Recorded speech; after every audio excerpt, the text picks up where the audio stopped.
Welcome, ladies and gentlemen, to the Detroit Sports Sit Down. My name is Tom Murphy Jr. I'm joined by my brother Dan Murphy and Joe Perry, and we're here to talk some Detroit sports. We're going to start right off with the Lions. You know, it's that time where we're 2 games in now. The Lions are 2-0 in the preseason. Obviously, that doesn't mean a ton, especially since we've beaten the Colts and the Jets, which even if we were 2 weeks into the season and 2-0 and we beat the Colts and the Jets, it wouldn't be anything to get all crazy about. My God, how bad are the Jets, man? Those, holy smokes, man. But that, it's preseason. But the main deal with the Lions right now is that they're not looking bad. That's a positive thing when you're looking at the preseason, because really all you can really take out of the preseason is your team looking sharp? Are guys out there making plays? Are they not making mental errors? And that's what's going on with our Lions right now. And 2 weeks into the preseason, 2 weeks to go before the season starts, the way they performed is it feels good as a fan. I'm not sitting here like, oh my God, these guys are, dropping balls and fumbling left and right, jumping off sides, making terrible plays. You're not seeing that stuff. You're seeing good, clean football. And if there's one thing to take out of a preseason situation is the team look at least looking sharp, and I would say they are. So that's good. We're gonna get into that. We got this audio clip. It's a fun one. It's Marvin Jones catching a touchdown. Let's get into it. Last week, the Lions forced 7 3-and-outs. Pressure! Washington's got it! And a fumble on the play!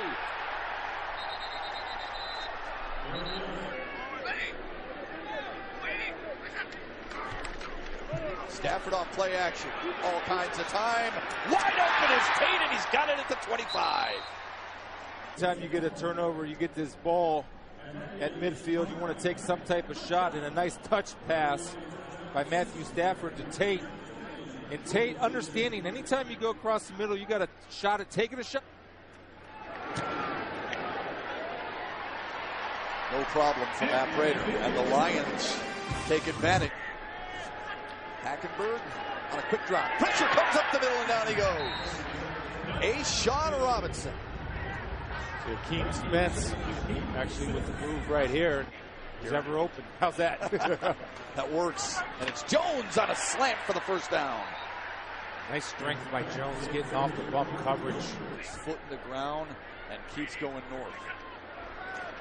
Good play action and a roll. And a deep ball. Wide open Tate along the sideline. Shy of the 40.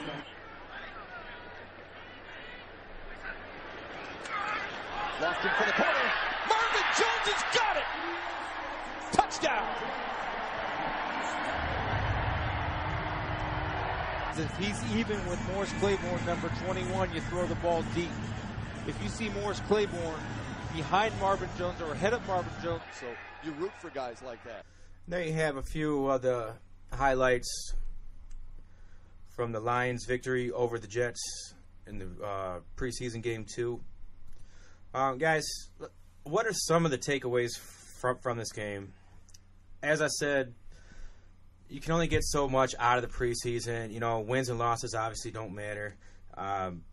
You got 90-plus guys on the roster or something like that right now. 40 of them aren't even going to be here in 2 weeks. We're getting into the point where guys are going to start getting cut pretty drastically in the next week, 2 weeks. But from what we saw last week and what we saw this past game, one thing I'm getting out of is the wide receivers struggled a bit last year, but it seems like maybe there's some more chemistry, like with Marvin Jones. He's got a full season under his belt now, just about a whole camp. There's and then Golden Tate obviously is doing his thing. Are these guys a bit underrated And then and are they gonna explode this season, or do you think we're gonna get a little bit more of the same that we did last year with Jones and Golden Tate? I think it'll be pretty much the same thing as last year.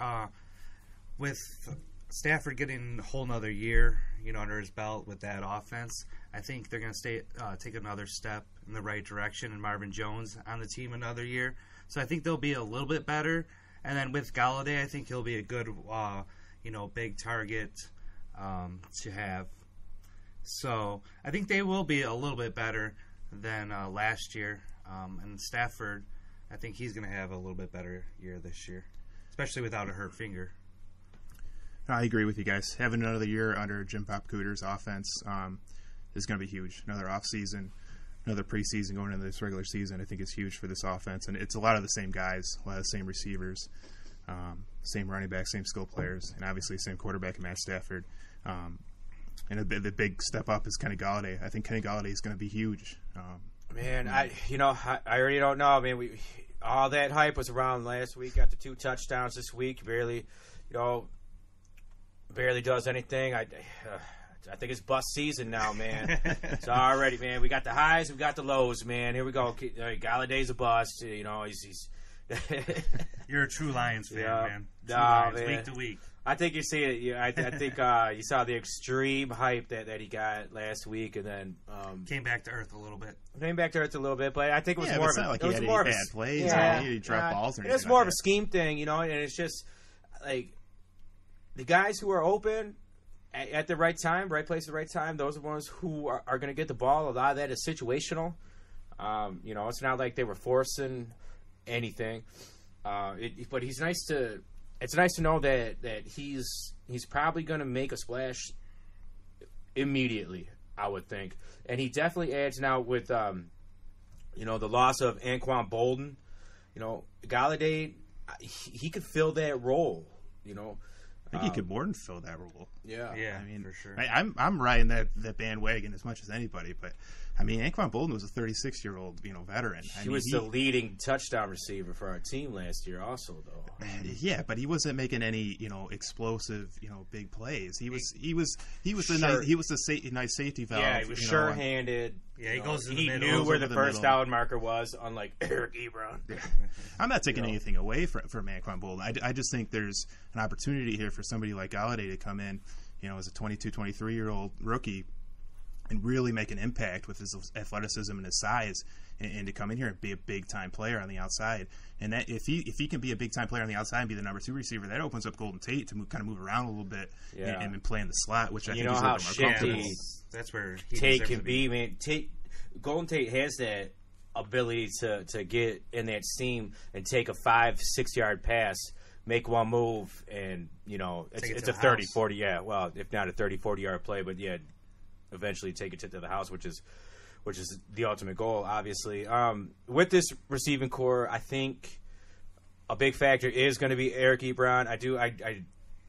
I don't cut him much slack. I'm kind of rough on him. He's definitely not one of my favorite players at this point. He talks a lot bigger game than he's actually produced. But if the Lions are going to be successful in the receiving game, I think Eric Ebron is going to have a big part of that. Or he could be a big factor in being unsuccessful if he's continuously dropping balls, catching and fumbling, which is even worse than not catching the ball, is catching it and fumbling it. And he's got a guy in Roberts out of Toledo who the Lions picked up as a tight end later in the draft who's looked really nice. A little bit more of a blocking tight end, but he has looked really, really nice, and he's supposed to be somebody who can step up in the red zone as a big target for Matt Stafford. So if Ebron keeps getting injured and these little nagging injuries, and he starts dropping balls and things like that, Roberts might be right there to take that starting spot. I mean, that's possible, but I think Roberts and Ebron are two really different players. I mean, you had Ebron was drafted to be like the next Jimmy Graham, the next Gronk type guy, where he's not so much a blocker. He's more of a third out, like a Tony Gonzalez type guy, where he's in that passing game and he's a big part of that passing game. But if you can't hold the ball, then, or you can't stay on the field, then it gets frustrating, and that you lose those momentum. I mean, like Ebron at times last year was a drive killer, and he was supposed to be another weapon for Stafford, and this year, I mean, he's got a couple years under his belt now, and it's time for him to step up. And if all these guys, if you have Jones and Tate, and then you add in Galladay, Ebron steps up and has a solid year and like starts growing into his potential, and then you also have a guy like Roberts. I mean, sky could be the limit with these guys, and of course, I want to lead into that to the biggest thing that can help these Lions receivers is getting a running game, which we at times saw splashes of it with Theo Riddick and Amir Abdullah. Obviously, Abdullah got hurt, Riddick got hurt, but when these two are on their A game and 100%, which it seems like they both are right now, if you have that explosive running game, defenses have to check that, and then you start getting your one-on-one situations downfield, and there it is. Your offense is now wide open. So, how much of a factor do you think the running backs are going to play in this offense this season? Oh, they're huge, and not just in the running game, but in the passing game as well. Abdullah and especially Riddick are just fantastic out of the backfield, catching the ball and taking it upfield. He is. Riddick is another just wide receiver like out there. Basically, man, you swinging out of the backfield, man. He's so quick and shifty and like. And Abdullah has shown that as well. Yeah. We haven't seen him a ton, but in what we have seen of him, when he catches the ball, he makes people miss. There's no doubt about it. Problem with him and problem with Riddick too is they got to stay on the field. They have to stay on the field. If they do stay on the field, the sky's the limit for the Lions, especially offensively, because they have the playmakers to really do something special. It's taken a long time, and even before Quinn, it was you were always hearing, we're drafting guys, we're trying to get Stafford playmakers. We need playmakers. We need to build around Stafford, and they've been doing it for years and years and years. The results, a couple playoff losses, some exciting regular seasons. We've had some pretty big regular season games. Should have won the Dallas game. Yeah. I know. Not to bring you down. Not to bring you right down. No, but it's not pass interference. I forgot we're in Dallas. Oh yeah. By the way, it's 4th and 1. Yeah. But no, but they've been building and building and building. And that brings us to our next Lions topic is still no contract for Stafford. And there's a lot of questions around this. Is he worth it? And it looks like he's waiting on to see what Kirk Cousins is going to do out in Washington. Is Kirk Cousins worth all that money? Are these guys? There seems to be a deplete. Growing up, quarterback is what everybody wants to play quarterback. Like your most talented guys usually are the quarterbacks on your Pee Wee teams, your high school teams going into college. I mean, not speed wise, you wide receivers, running backs, but quarterback is the most coveted position. Growing up and playing football, why is there such a shortage of elite quarterbacks in the NFL right now? To where you can have a guy who's barely, I don't even think he's 500, like not even close to 500, like on the road against winning teams. I don't know. I don't have the stats in front of me, but Matt Stafford, as a quarterback, has won very, very few road games against teams that are 500 or better, especially playoff teams. And then he's never won a playoff game. So you have a guy who's been in the league this long, who's going on his 3rd contract now, and he's about to be paid an astronomical amount of money for really no results. And it's because there's a shortage of elite quarterbacks. Like why? I don't understand that. Like you think there would be more top elite quarterbacks. Like when you look at Stafford, people want to rank him anywhere from the 5th, 6th best quarterback to anywhere as high as like the 16th best quarterback. And you really can make an argument either way, honestly. But at this point, should the Lions just go do it? And now you're hearing talks that Stafford, or his camp, at least his agents, are saying, we might table the contract talks for the whole season and just go out and play football. And now you're looking at franchise tags for next year and not having a deal done. And is Matt Stafford worth it? Is he worth the money that the Lions will eventually have to pay him? Well, I think to answer your first question about why isn't there enough elite quarterbacks, is because I think partly because of the college game is so much different. A lot of these teams are getting away from playing the NFL style, and I see that hurting it. Plus, it's a tough game. It's not easy to be an NFL quarterback. So, is Matt Stafford worth it? I think he is worth it.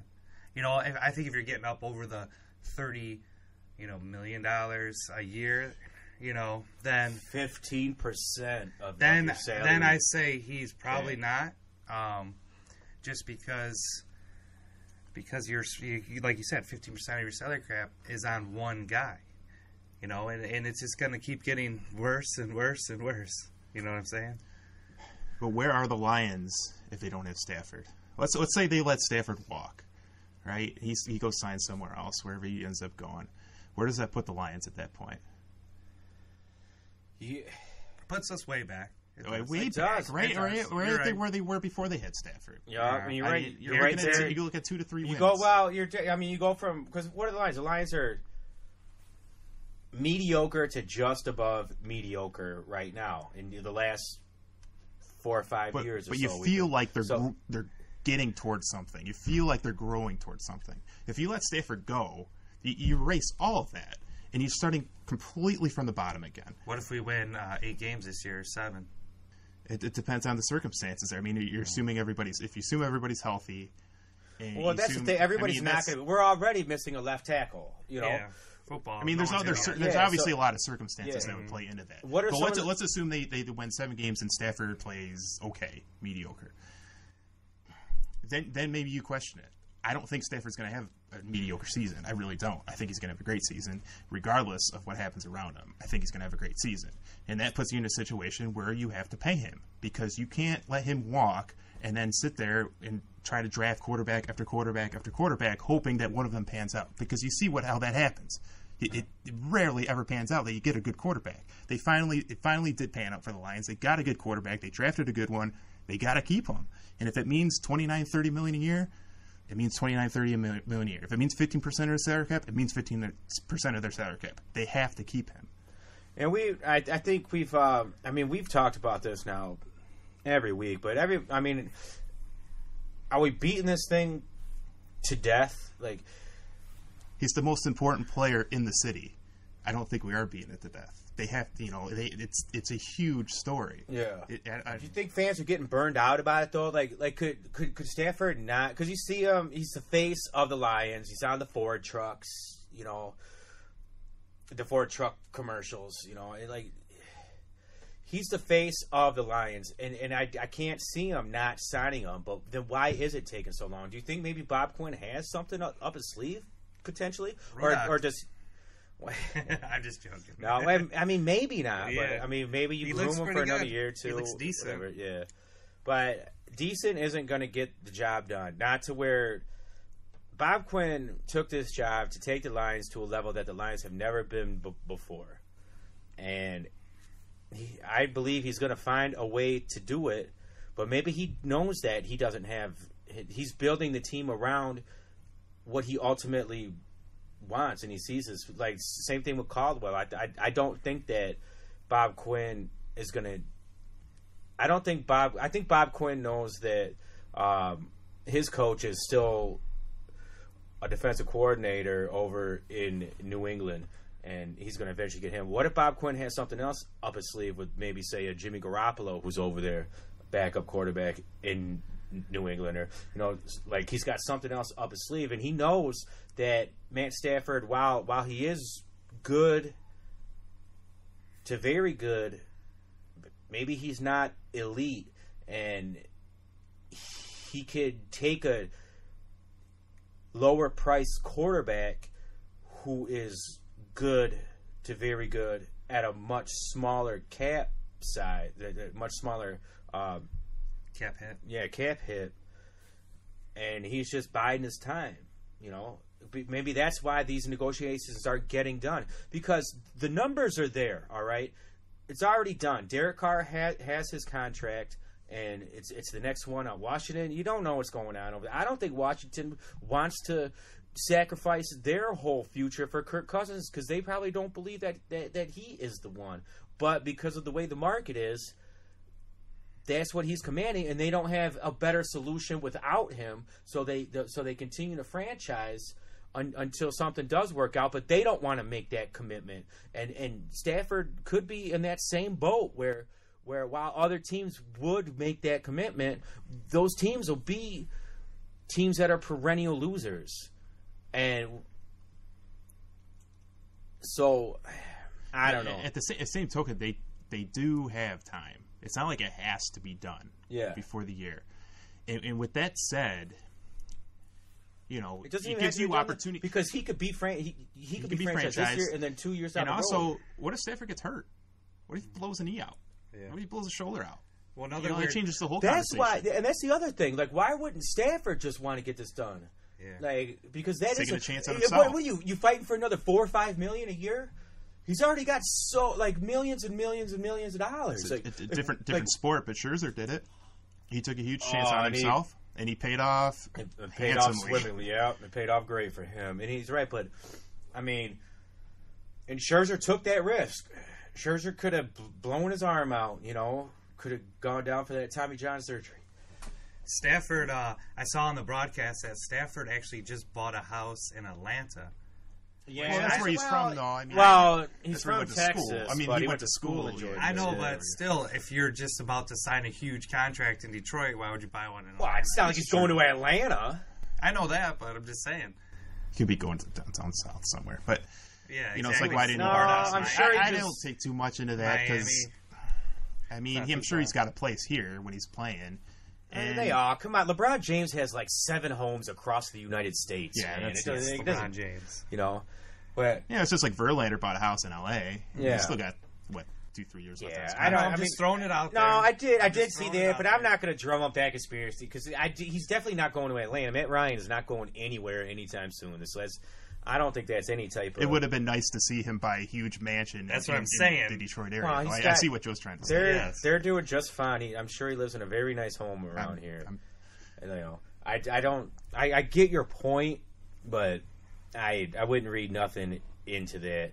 What I would read into, though, is that the contract is not signed, and that is something to think about. Like why is it? And I wonder, there's got to be a lot of different factors. But if these two, if the front office and Matt Stafford's agent are arguing over $2 to $3 million a year, or like one extra year, or how much guaranteed money, I find that to be ridiculous. Just get it done. Like if you're haggling over details, or I know millions of dollars to everyday people like us are not detailed, Yeah. But if you're making $28 million a year, or you're making $30 million a year, what the hell is the difference, man? His kids got to eat, man. Those kids are going to be well taken care of for their whole life. Don't worry. But about does it worry you that maybe he doesn't love it here? Yes, like when something like that, when he doesn't want to sign it. Because if he really wanted to be here and really kind of fell in love with the city, he wouldn't have signed last time. He would have been coveted last time. He could have gotten out of here. He could have forced a trade. He could have found a way to get out of here, man. I think he likes. But now he has the opportunity, and he has the leverage, and he has the opportunity to kind of sign anywhere. But almost not anywhere. necessarily. Not almost anywhere. Pretty much anywhere. Yeah. I wish I had a better understanding about these franchise tags and how they work. But I as far as I understand, there's 2 different variables to it. There's how does it work? Just the. Oh, man. I don't think you can't be franchise tagged 2 years in a row. You can. Yeah, Cousins you can. is. Yeah, you can. Cousins is in his second year of the franchise tag, but that's it. Two It's years. two. It's two. Okay. But I knew there was there's a different limit. variables to it. You don't have to sign it, but then you're holding out. But that's where it's I guess it's kind of unclear for me is if your contract is up and then they franchise tag you, you shouldn't have to sign a contract that. Just for that your year. contract is over. It's essentially a 1 year. Just 1 year contract. deal. It's a 1 year deal, but you shouldn't have to sign that contract. If this because contract they is force up you and to you're do it. an unrestricted free agent, and they put that tag on you, I think it's a ridiculous clause that the NFL has, it really especially when most of the money isn't guaranteed already in your contract. That the fact that they can just franchise tag you is ridiculous to me. The contract's over; it should be over. Yeah, If you're a restricted free agent, you're restricted. that's what I was unrestricted free saying. agent. But you do get a really nice. It's a nice payday though when you do get that franchise tag. If you're a quarterback. Yeah. You know, if you're Le'Veon Bell, man, and you're trying to get 15, 20 million and they franchise tag you for 12, you know, and it's different because a running back shelf life is a third of that of an NFL quarterback. Oh, yeah. They don't go past 30. That's Yeah. for sure. The average player's like less than 3 years. Yeah, A quarterback's just getting well, to his but that prime. quarterback at go 30. 15 years. I mean, you can go on and on as a quarterback with the way the rules are, and you know, Yeah, 40 years old. Still but playing. yeah, but so I mean, there it is. The Lions. I mean, they got this situation. I don't think it's going to bleed over into the regular season and become a controversy or like something that's going to cloud the team inside the locker room. I think they're all professionals. They all know it's a business. They all know Matt Stafford is there to lead this team, and he's going to put 100% into his job. You know, so I don't think there's much to worry about that. But the future, I mean, it will be interesting to see how it plays out. I think we all just want it done. I mean, I think we have the defeated child syndrome at this point with Scherzer leaving, Sue leaving, you know, all these guys, all these stars leaving. It's like, you know, that has to take. Like you said, like you wondered, does he like it here? Maybe seeing these guys, you know, knowing the legacy of Barry Sanders and you know just the whole Lions legacy as a whole. But if you really want to be a legend, take the Lions to a Super Bowl victory. You know, like imagine if Matt Stafford's the one to do that. even if he just won a Yeah, playoff on the game. city.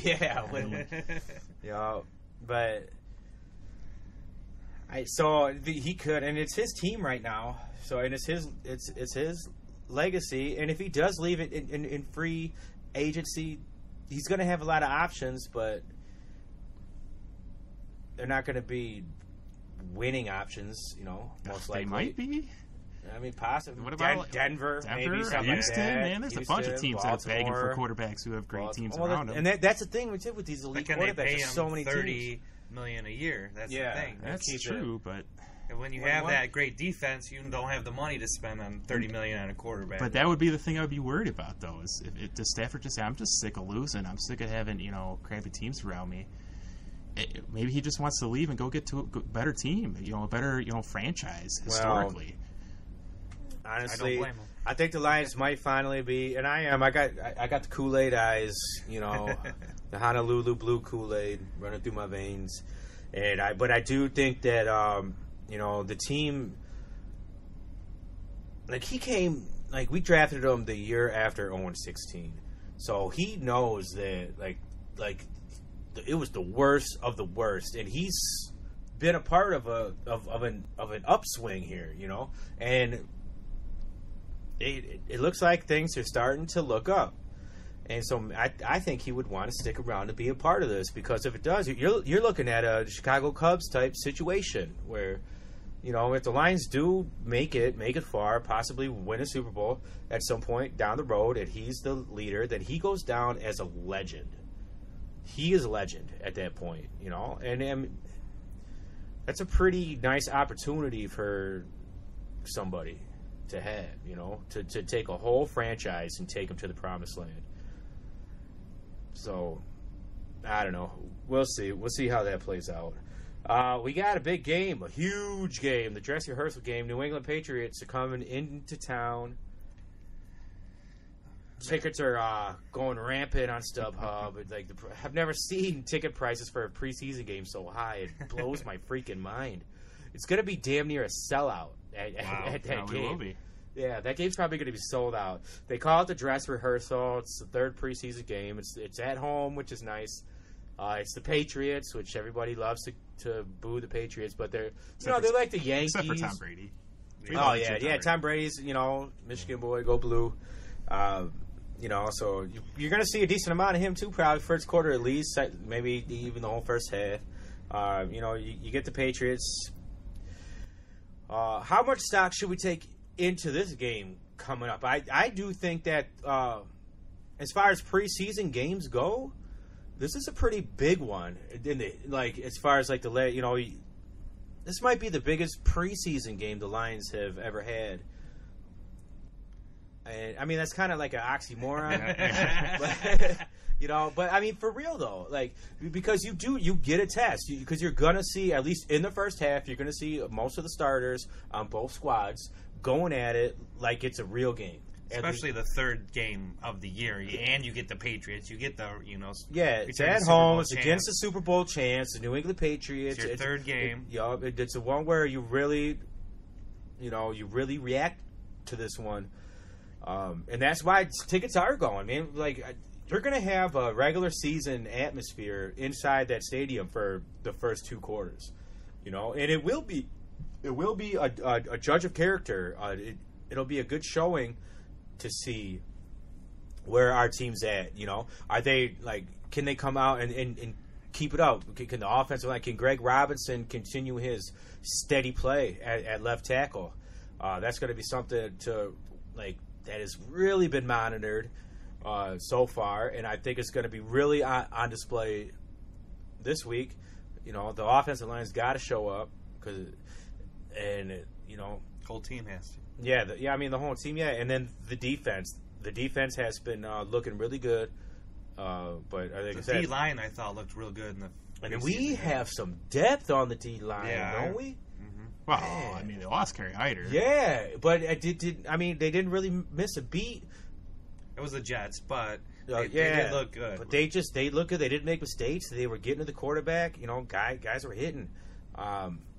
I kind of even though losing Kerry Hyder, I don't feel super concerned. I think we got some depth down there, and that's nice to see. And that's kind of, I feel like that's kind of what Bob Quinn is bringing to the table here, as he understands building in the trenches, and I think he understands depth, because it's the NFL, man. Guys get hurt every day. Next man up. Next man up. And if your next man up can get out there and perform, you're going to be all right. And I want to see this defense continue to gel a bit. And you'll see that in the first half on Friday against this Patriots offense. Again, it's preseason. But, hey, this is where we're at right now. We're excited. We're talking football. But, we're in the preseason, but it's what we got right now. So we take what we can get, we're squeezing blood from a stone here, But it'll be a nice test. So now if the Lions do come out flat and they get embarrassed and it's, 24-0 at halftime, is that something to get concerned about, or do you just brush it off, or is it all situational, depending on what happened and why? It depends on what happens. It depends on who. I really want to see how the rookies perform, because they've had a really nice camp. They've had a good first few preseason games, but this is a real test. Like you said, this is the dress rehearsal. This is the closest you're going to get to a real game before the regular season starts. So I want to see how Jared Davis performs. I want to see Tease Tabor. Does Tease Tabor, hold up in coverage? Does Kenny Galladay make any big plays? And most importantly, he's not a rookie, but you want to see how he brought it up. Greg Robinson, how does he perform at left tackle? Does he get destroyed? Because they not a ton, but they do game plan a little bit for this one. So if they have a weakness, they're going to attack it. So Greg Robinson is the weakness of the offense right now, and we got to see how he performs, and this is going to be a big test for him. So all those things, the rookies, Greg Robinson, those are things I'm going to be looking at, and I'm excited to watch against the Patriots. I am too. I will definitely be watching. I'm not going to take a ton of stock in it, but I am going to watch. I'm going to be a very interested fan on Friday night, because I'm really going to want to see how these guys perform. If it goes great, I'm not going to be screaming Super Bowl. If it goes terrible, I'm not going to be screaming 0-16. You know, but I'm going to watch, and like you said, I'm going to try to see what I think about how these guys are performing. Like you said, the rookies. I mean, it's huge to see these guys. And then I really want to see the run game explode this week, man. I want to see guys make big runs for big yards. You know, I want to see Amir Abdullah just go off for like 50 yards and a touchdown in the first half or something like that. You know, like I just want to see a positive performance leading into the regular season, and we'll see. If things hold up, then we should be fine, you know. But that game is it's Friday night, 7 o'clock. Putting you guys on the spot. Is that national or is that just local? I don't know. I'm pretty sure it's just because usually I know with the Patriots, I know in the past when they played them in the third game, it's been like CBS or big time Fox. So yeah, I just curious. A Friday night. Fox, I'm pretty sure. It's hard, you know. Friday night, maybe not, but it was Fox. I know that for sure. But yeah, I mean, it'll be on. You'll be able to watch it. Normally, that's the only game I really watch. Is the third game. Normally, I don't watch any of the other games. I get excited about the first one. I get real excited about the first one. Yeah, because football's back, and you know it's fun to watch it. Then the second one is you like to keep an eye on it. The fourth one is just nothing. Fourth one's garbage. Yeah, it's not even worth watching. No. Yeah, they're just getting one last look at the scout team, basically. It's going to be on special teams. That's about it. But yeah, so this is one to watch for us football fans. It should be very interesting to say the least. But we're gonna move on here. We're gonna move on to we're gonna talk some Tigers. More specifically, Ian Kinsler had a very interesting national attention situation happen this week, and we're gonna talk about it. But first, we're gonna play this clip. This is Ian Kinsler getting ejected by Angel Henandez. And oh boy, did it start something. We're going to talk about it. This is the Detroit Sports Sit Down. It's a strike called on Kinsler, who is 0 for 2 in this game. And he's not happy with, he is not happy at all with Angel Henandez. And he hadn't been happy since the opening tip tonight. Kinsler looks at a ball outside, 1-1, and now he's been thrown out of the game. How about that? All he did was look at him. Wow. Angel Henandez apparently has had enough of Kinsler. He's thrown him out mid-at-bat. And Ian, well, you knew he was going to throw somebody out anyway. And he threw him out after a ball was called. All Ian did was turn around to look at him to see if he was going to call it a strike, and he didn't like the way he looked at him. So Kinsler getting some parting shots in.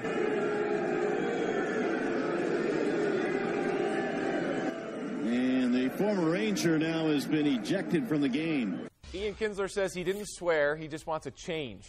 The day after being thrown out of the Tigers game by umpire Angel Henandez, the Tigers second baseman telling reporters tonight he wants Major League Baseball to better evaluate umpires. Kinsler called Henandez a bad umpire. Here's what he told reporters. I said, you need to reevaluate your life, man. Just go home right now.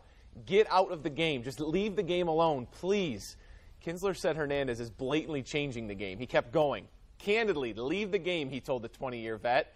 No one wants you behind the plate anymore. No one in this game wants you behind the plate anymore. None of the players. Kinsler said he expects a fine, could even get a suspension, but he was happy to stand up for an issue he says is against an umpire a lot of players have complained about for a year. All right, welcome back to the Detroit Sports Sit Down. That was some interesting audio clips of the Ian Kinsler, Angel Henandez situation. Angel Henandez, obviously a longtime umpire, but one who Ian Kinsler has obviously had enough of. Good Lord. Ian Kinsler does not like Angel Henandez one bit. When you call out another person about their job and you basically tell them you're not good at your job and you should go think about something else, I mean, that pretty much shows you where Ian Kinsler stands with Angel Henandez, who has been a long time. I think he's like 20 years or something like that in the game. He's been a part of a couple World Series. But Ian Kinsler, I mean, when you've had enough, you've had enough. And Ian Kinsler, everyday Ian, longtime veteran. He's been an all-star. He's a major player in the game, and I believe he's earned the right. If he is that fed up, and this situation with him and Angel Henandez has come to a head at such a significant point of just heated anger, because you don't see Ian blow up like that. Ian's not a hothead. He's a consummate professional. He's got the nickname Everyday Ian. He's one of my favorite Tigers. I was so glad. I thought we suckered the Rangers. Obviously, we suckered the Rangers when we got Kinsler and traded him for Prince Fielder, who obviously had his neck problems and had to retire from the game. And I think we got real lucky with Ian Kinsler, and I tend to side with Ian Kinsler.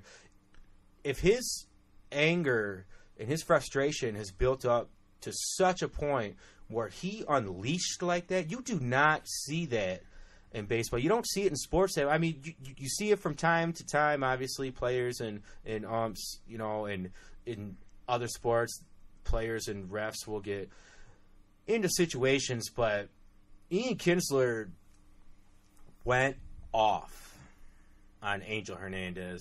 And he took it to a level where he got laid down a huge fine. Now, $10,000 to Ian Kinsler takes him about an inning to make that money back. I don't think he's sweating it. But the message that was sent by the MLB was you can't talk like this. But I mean, how stern of a message is just paying? It's a huge fine as far as fines go without being suspended. But they didn't suspend him. Do you think that has anything to do with the fact that Angel Henandez is not maybe even in the good graces of the MLB higher ups? Obviously, there's a lawsuit that Angel Henandez has brought forward. About he thinks there's some racial discrimination going on because he's because he's not white, that he's not getting the pertinent umpire situations, and he's not getting a World Series, he's not getting moved up in the ranks like he thinks he should be. But apparently players and managers alike don't think Angel Henandez is that great, and obviously Ian Kinsler thinks he should be alleviated from the game. Dan, do you think Ian Kinsler went overboard? Do you think he crossed a line as a player coming that hard at an umpire, or do you think he was justified in his arguments? Well, first, I think it's a situation where this has obviously been building for a long time. Kinsler's obviously had some problems with Angel Henandez for years for this to get to this point. I also think Kinsler, it's kind of just a buildup of everything. I think he's incredibly frustrated with the year the Tigers have been having. They are expected to do great things, and with all these veterans, all these great players, and they're having just a terrible year. And then you also include that he's been involved in trade talks. It's pretty much all season. Pretty much all season, especially recently. He was put on waivers. He went through. He didn't get traded. So I think all those things have kind of built up to this moment, this volcano just overflowing. Do I think Kinsler's justified? You can go both ways with it. If you're going to come out like that and say an umpire needs to leave the profession, you better have a lot of facts to back it up. You better have a lot of examples to back it up, which he may have. One example I know, I read one report where it was like a unanimous type deal. So you never know how much weight to put on something like that. But across the board, MLB players think he's pretty much the worst umpire in the whole organization, the whole Major League Baseball. So I would venture to say that Ian Kinsler is not on an island here with his anger with Angel Henandez. If that's the case, I don't know. Maybe it works a little differently, but how does a guy like this not get demoted? Can't they kind of flush these guys through? If a guy's performing that badly throughout the league, and it's understood, kind of unanimously, throughout the league that this guy is bad. He's one of the worst. Can he get demoted to AAA and then guys from AAA come up? I think with this, with the fact that he has, the fact that Angel Henandez has a lawsuit going, I think that MLB has to tread lightly now with him. I mean, he's under contract, so I think get rid of him. He might have done the lawsuit just because he knows he's going to be out of the league. He could have done that just because he knows they're going to try to get him out because he is so awful. I mean, I know that's Kinsler's, his opinion. Yeah, I know a lot of other people have, Yeah, I would tend to side with Kinsler on this, because I've seen it in games where umpires. It's almost like look, man, the strike zone should be the strike zone. I've never understood this about the game of baseball where, this umpire's got a high strike zone, this umpire's got, a low strike zone, or this and that. How does an umpire have a different strike zone than the next guy? Like, the strike zone is the strike zone. It's like saying an NFL referee has a different judgment of what a first down is. I think you're a little short on that. That's just what I say. I'm going to say it's still fourth down. That's not a first down. No, you have the chains, and then that's not a Michigan, Ohio State. Well, yeah, we could break that up too. So maybe that some of that is in there, but.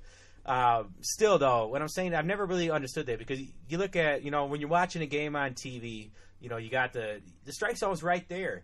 And how often do you see where guys are, these umpires are calling it a certain way or, this guy just does it he's got his own way. How does I don't even understand how an umpire should be almost robotic. As far as how things go, an umpire shouldn't have his own style, his own situation. Like a player shouldn't have to adjust to an umpire. And Tom, we have the technology to do it. We have Pitch FX, which we've had since 2006, which works effectively of telling you robotically immediately if it's a ball or strike. Yeah, there is virtually no reason to have an umpire behind the plate anymore. We know we have the technology to do it.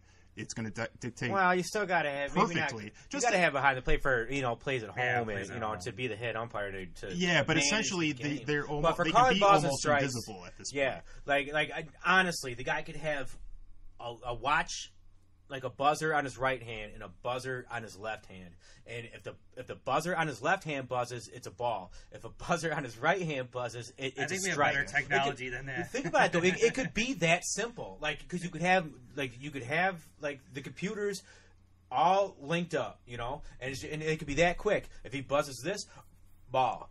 This buzzes like this, strike. Or you can even just even have a scoreboard behind the plate or behind the catcher.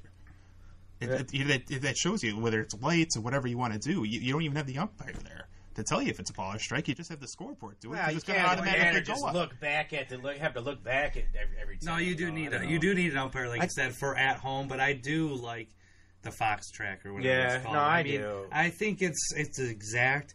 And it, like you said, they do have their little zones where one guy will call outside or inside or whatever, and it does make it so it's exact. And I've always been for that, and I'm actually surprised Dan liked that. I would not think that Dan would be on board with that. Why would you think me? Well, I don't know why. I mean, maybe you're more of a purist or something. No, hell no. I have been against referees impacting the game since I was a little kid watching sports. Are you kidding me? We do not go to watch football games and sports games to see 50-year-old fat men call the game. Especially you don't. You go to watch the best athletes and the best teams. Country Joe, like these guys that they think they're part of the game. Like people pay money to. I'll never forget when I was at a game and a Tigers game. It was years ago. It's been a while now, but you pay good money to see guys like Miguel Cabrera, and he just gets tossed out of the game for practically nothing, for barely questioning a strike, and Miguel Cabrera gets thrown out of the game in the second inning. And it's almost like, you know what? Screw it. I want my money back, man. Exactly. I didn't come here to see this umpire try to grandstand one of the greatest hitters in history. I didn't pay money to watch Country Joe You know, I don't like.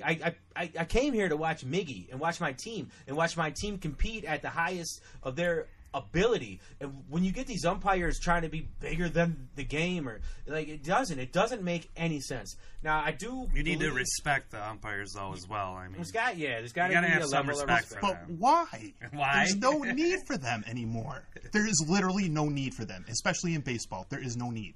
Everything is cut and dry. It's either safe or you're out. It's either a ball or it's a strike. So the ball's either caught or it's not. So you're saying everything is cameras, lasers, and radars, and As whatnot. much as you possibly can have. And you have a guy the guy who's like the scoreboard guy. Now he just says, that's a ball. Computer says that's a ball. Computer says the guy's out at second. One thing I did like what you guys said, that you guys said on top of me, argued with me, that the umpire, you still need the umpire behind a plate to say whether it's a ball or strike, whether it was inside, outside, up. Or I do like out. that. Safer out. I do like that. Yeah, safer out. You know. I do. You obviously need umpires to say what it is. I do like that idea. I mean, you can't get rid of them completely, but their importance on the game and their impact on the game you can eliminate completely, because you have instant replay and you have pitch FX to dictate balls and strikes. It's hard to argue. You know, like you say, you have your purists. You know, guys that hate seeing the changes. You know, you got guys that just despise instant replay. You know, a lot of them have been watching baseball since the 40s, though. You know, and they're about to die off soon. So, you know, I don't think you can name there aren't too many people under the age of, say, 45 that would say the human element is so important to the game. It makes the game better to have somebody completely miss a call on a perfect game, a.k.a. Andres Galarraga, you know. Armando Galarraga. Armando Galarraga. But so you take those things out, and it does change the game, and it turns things into, you know, it kind of leads me to think about, like, you know, remember when the NHL did that glowing puck? It's nothing like the nothing, glowing yeah. puck. It's nothing like the glowing just puck. hear me out. It's like the glowing. like It's like the glowing puck in the fact that people are trying to take the game into a more computerized, more high-tech situation, as opposed to just humans playing a human game. Like, what are you going to do now? I mean, are you going to start taking players out and just putting robots in? No, you know? of course not. But you're not watching the game for the referees. You're not watching the game for umpires. You're watching the game to see the best athletes in the world, the best teams in the world, and to see who is the best. You're not going to see whether the umpire is going to make the right call or not. That's not what you're watching. And then you're just arguing for years, oh, man, maybe they would have won if it just wasn't for that bad call. No, you want to say, yeah, that team won because they were the best. They were the best on that day, not because the umpire made the right call or not. It's unbelievable to me that we still have this argument, and especially in baseball, because there's other sports. You know, you take basketball, you're going to have to call fouls. It's either a foul or it's not. You're going to have to call it. I mean, you're going to need referees, and they're going to impact the game. It's just the way it is. Same thing with football. You're going to have pass interference. You're going to have holding. You can't dictate with that with instant replay. But baseball, we have it. You can have almost the perfect game that is not impacted at all by outside influences, by outside officials. It is the simplest game to officiate, and you can take them out. You can take human element completely out in terms of officiating. And we just don't do it. Well, why not? It's nothing like the glowing puck. That was to get people to watch. This is to get the game right. It was to get a younger crowd. Yeah, this is to get the game right. Yeah. And Dan is right. You know, that is the one game that you could do that. I still, like you said, think you need some umpires for make the calls and stuff like that. You need people out there to control. What if there is a fight or something? You still need people out there. But I do like getting everything right. I think everything should be right. I'm with it too. It's hard to argue that at all, really, because why wouldn't you want, like, because I hear that argument, the human element, and that's a stupid argument. You know what's funny is I got in a huge argument on Facebook with some friends of mine during Game 6 of the 2013 ALCS. Throughout the whole game, we're talking about the human element. These guys that I was arguing with wanted to say, we need to keep human element in the game, blah, blah, blah. You need it. It's historic. It's always been there. And then guess what happens? Max Scherzer has strike 3 on Bogarts, and they call it a ball. He gets walked. Scherzer comes out of the game. Bullpen implodes. Series is over. They end up getting the grand slam to Victorino, and they end up losing the game. When it should have been strike 3, end of the inning, Tigers go into the 8th inning with a 2-1 lead. So they didn't. They lose the game. They lose the series. They're never going to, maybe, who knows when they're going to have another opportunity like that again. Was it Ortiz? It was Ortiz in game 2. In game 6. Yeah. The one that, the one game that Hunter 6. flipped over the wall. That was game Ortiz, 2. Right? Yeah, that was game 2. Yeah, that was Ortiz. Yeah. But in game 6, when they lost the series, they were up 2-1 in the 7th inning with 2 outs, with Scherzer still pitching. He had Bogarts. He had strike 3. It was strike 3, according to Fox Tracks. Umpire called it ball 4. He got walked. Scherzer ended up coming out of the game. He was over 100 pitches. The bullpen ended up imploding. They give up a grand slam to Victorino. They lose that game. They lose the series. And then who knows when they're going to come back to that point. But that's human element. Human element screwed them. Now, let me ask you this, though. If you have computers pretty much calling the games, what about computer manipulation? What about hacking?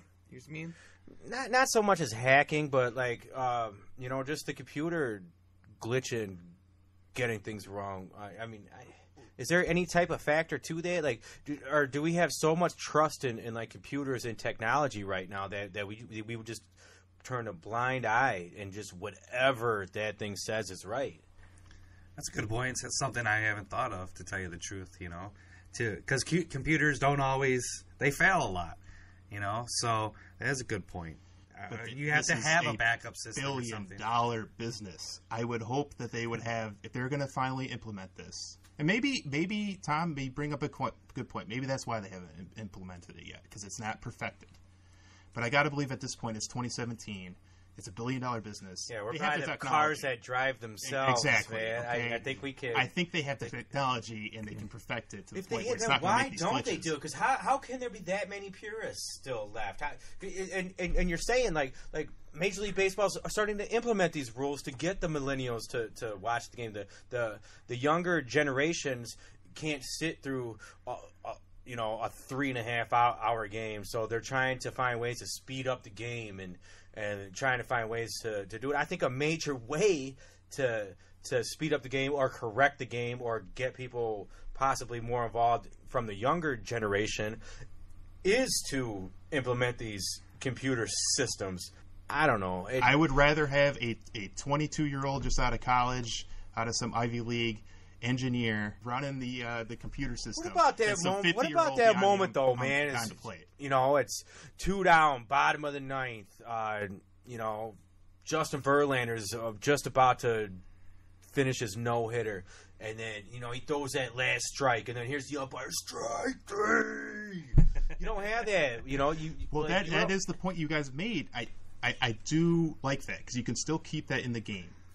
And like you said, maybe the umpire he has some type of buzzer or somehow he's buzzed to know if it's a ball or strike. He still makes the call. Yeah, it's the wrong arm. It's possible. Yeah, strike. It's possible. That's a ball. These wrist watches, whatever he has, I'll start to malfunction. And, no. I didn't know what's going on. I do like your guys' point of still having the umpire making the call, but he's not mentally making the call. He's just calling it. He's just calling whether it's a ball or strike and saying where the ball is inside out. I do still like that. I like that idea. But in the grand scheme of things, it's computers that are deciding whether it's a ball or strike. They're going to end up deciding. At least for that. At least for balls and strikes. Because then it's consistent to me. It's at least one strike zone. Yeah, and you're going to lose, man. What I love seeing, Sparky Anderson just running out there and kicking dirt at the umpire. What is he going to do? He's going to kick a dirt at a computer or something? He's not going to have to because he's not going to have anything to complain about. But that's fun to watch. Yeah, it is fun to watch. It's not fun to watch my favorite team get screwed. No, I know. But this is the thing. Baseball's been going around for 100 years, man. Like, how much do you really want to change the game, though? Make it better. Obviously, I get your point. just talked about this for 15 minutes. I understand. I'm pretty passionate what about you're this saying, topic, but if you haven't noticed.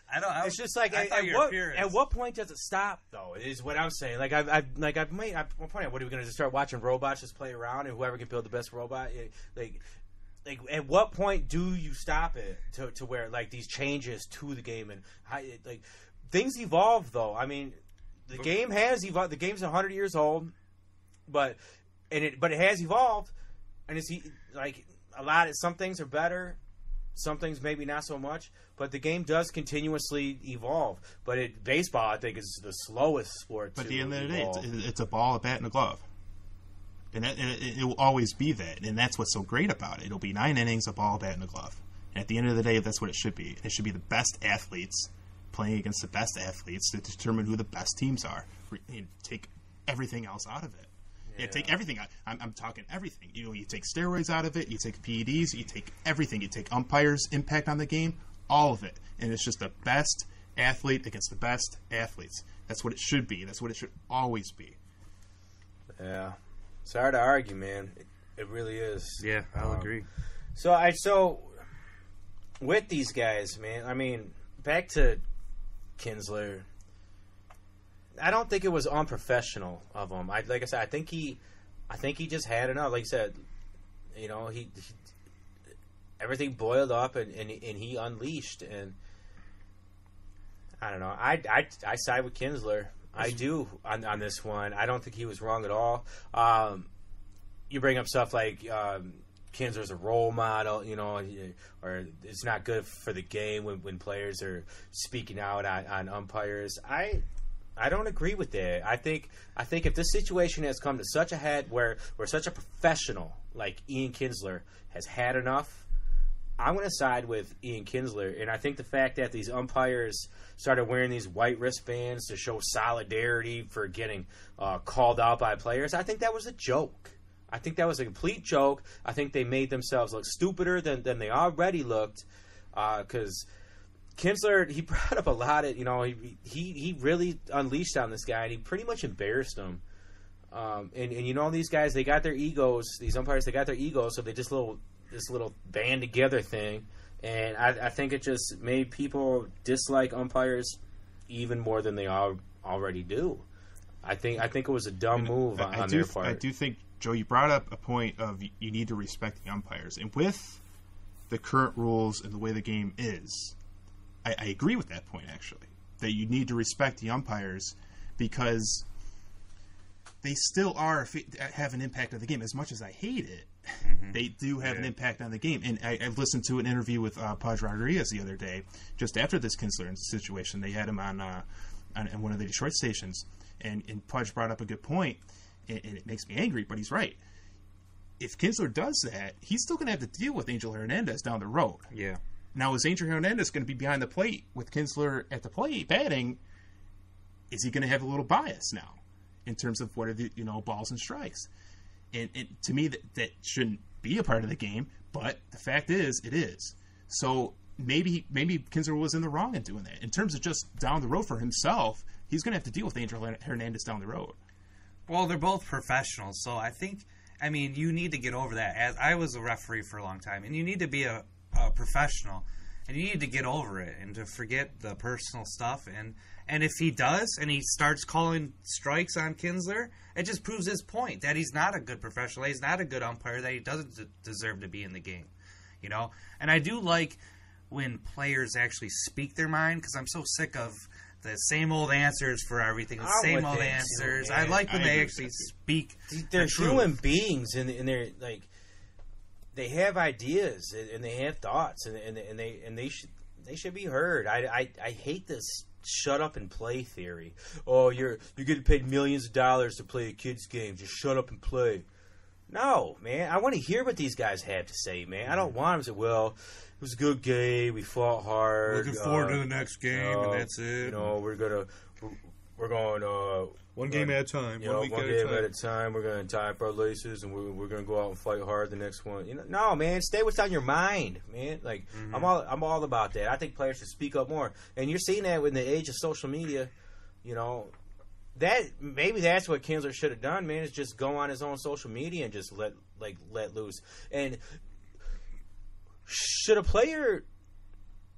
All right, if a player is still in uniform or just getting interviewed by the media after a game and he goes off, perhaps that's one thing. But if he goes home and gets on his computer or gets on his phone and unleashes his own thoughts on social media, should a player be fined or get in trouble for anything that they say in their own personal realm? Or should they be protected by the First Amendment? You know, like that's their own time, their Still own their job. space. They still represent Their the team, job, they their represent the company, league. yeah. And I'm sure there's contracts with the moral clauses and that and that. But is there even so you guys don't think there's much of a difference between saying something to a reporter right after the game as opposed to going I think it's home almost and worse getting on because your you have more computer? time to think about it. Yeah, that's good. You know, immediately after the game, you got a microphone right in your face. You still got your uniform on. You're still Your sweating. adrenaline's going. Exactly. You know, we always talked about. I know in high school we always talked about the 24-hour rule. You know, where I know as coaches, like we wouldn't talk to parents right after the game. We would give it 24 hours. Let the parents cool down, let ourselves cool down, and then we would talk because we're both, kind of settled down from the situation. And I think it should be the same way here. You know, if Kinsler still feels the same way, which he obviously does, then fine. But you should give yourself 24 hours before you go on a full-out just attack like this. But that's a good point. Shouldn't they have their own leeway on their own social media to say whatever they want, though? I see what you're saying. Like I said, I get it. There, with the contracts, you're a something. team, you're representing, and we touched on this a bit last week. Where people get fired for stuff they say on social media. God, this guy,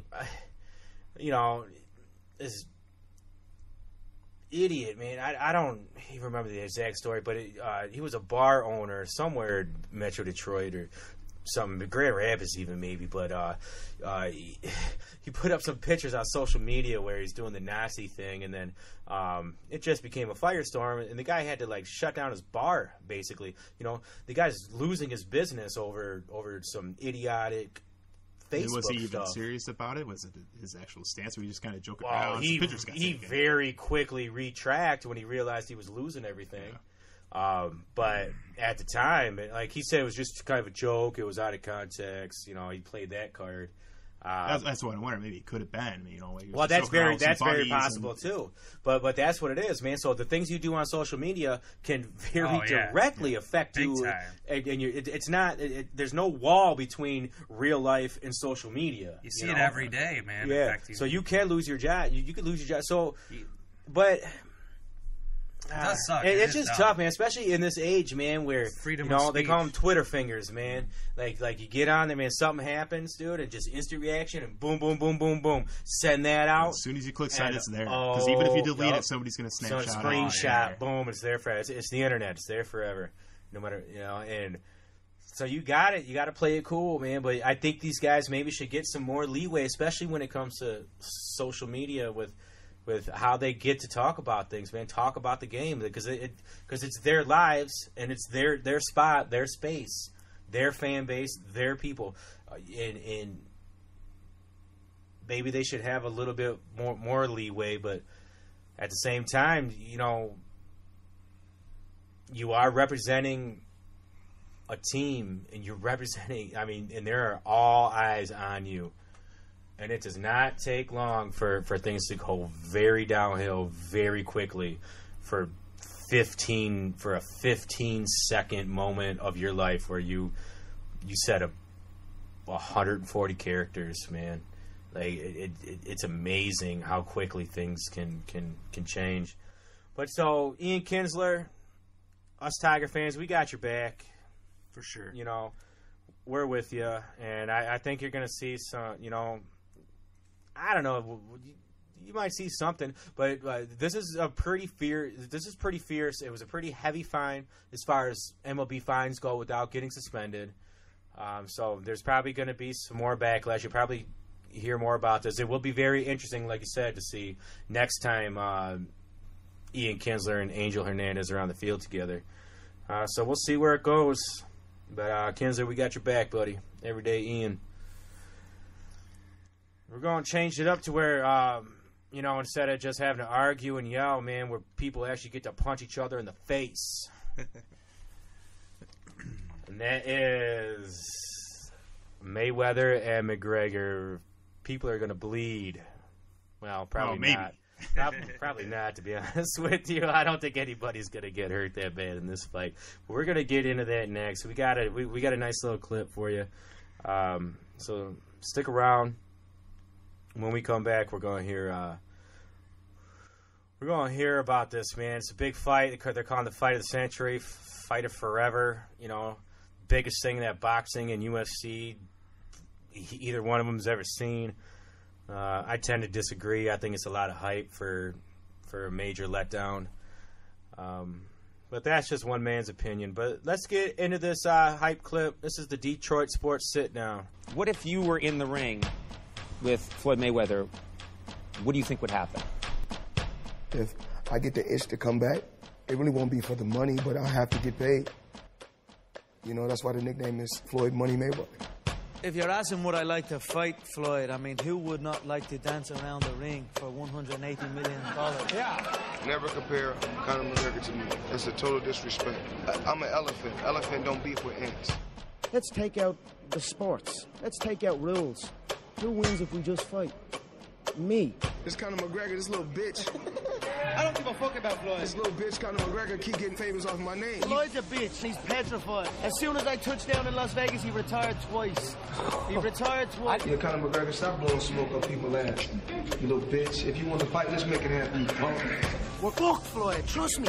This whole boxing world don't know what they're going to see when I roll in here. Conor McGregor, I'm out of retirement now just for Conor McGregor. So let's make this fight happen. I don't fear no man under no rule set. Just keep barking. Fuck Floyd Mayweather. And keep barking, keep barking, keep barking. I'm gonna see if you gonna bite. Conor McGregor has said this afternoon that his UFC career is on hold. He will now turn all of his attention to fight only one man, and that is Floyd Money Mayweather. The fans wanted to see this fight. It's the most talked about fight on the planet right now, and it will be the biggest fight ever in the history of two people punching each other. Look me in the eyes, 28 years of age, confident as a motherfucker, long, rangy, dangerous with every hand. I'm going to stop Floyd. You're all going to eat your wounds. The whole world is going to eat their wounds.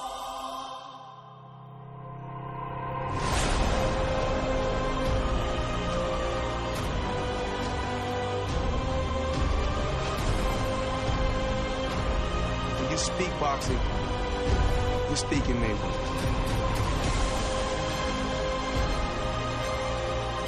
When I swing that left hook, the human skull cannot take it.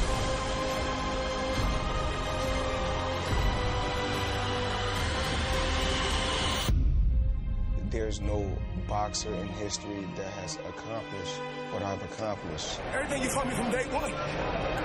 How old you, man? Everything working, baby. Everything working. 49-0, never been knocked down, never been knocked out. When you envision the fight, do you see stopping him? My fist is bigger than his head. I don't care what rule set it's under. I'm going to teach him about true fighting. You're not on my level. You will never be on my level. Period. I am boxing.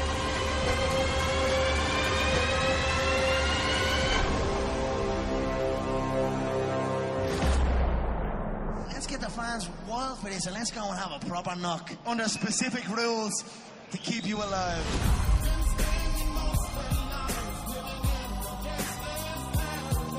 I'm a fucking pimp, Rocky Duty Mick, and without me, this whole fucking shit's shit.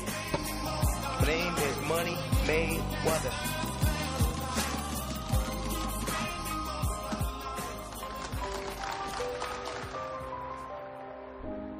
What better way to kick this thing off with the biggest star in UFC, the biggest star in all of boxing? This is the biggest fight ever in combat sports history. This will be the biggest event ever. Everyone talking about this for years to come.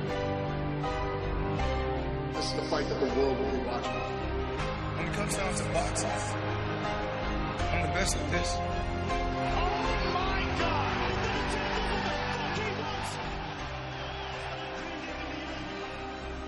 There you have it, ladies and gentlemen. If you are not hyped up for what is being built up to be the biggest fight of all time, then you're just like me. Because I am not hyped up for this. I do not think this is the greatest fight of all time. I think this is two men who are going to dance around a ring for a lot of freaking money. And you're not going to see any blood. You're going to hardly see anybody get hit in the face. I'm not that excited about it. I'm really not. I know I'm not the hugest boxing fan. I'm not the hugest UFC fan by any means. I am a mainstream sports fan. I do enjoy spectacles, and that's exactly what this is. This is a show. It is a money grab, and it is backed by a hype machine.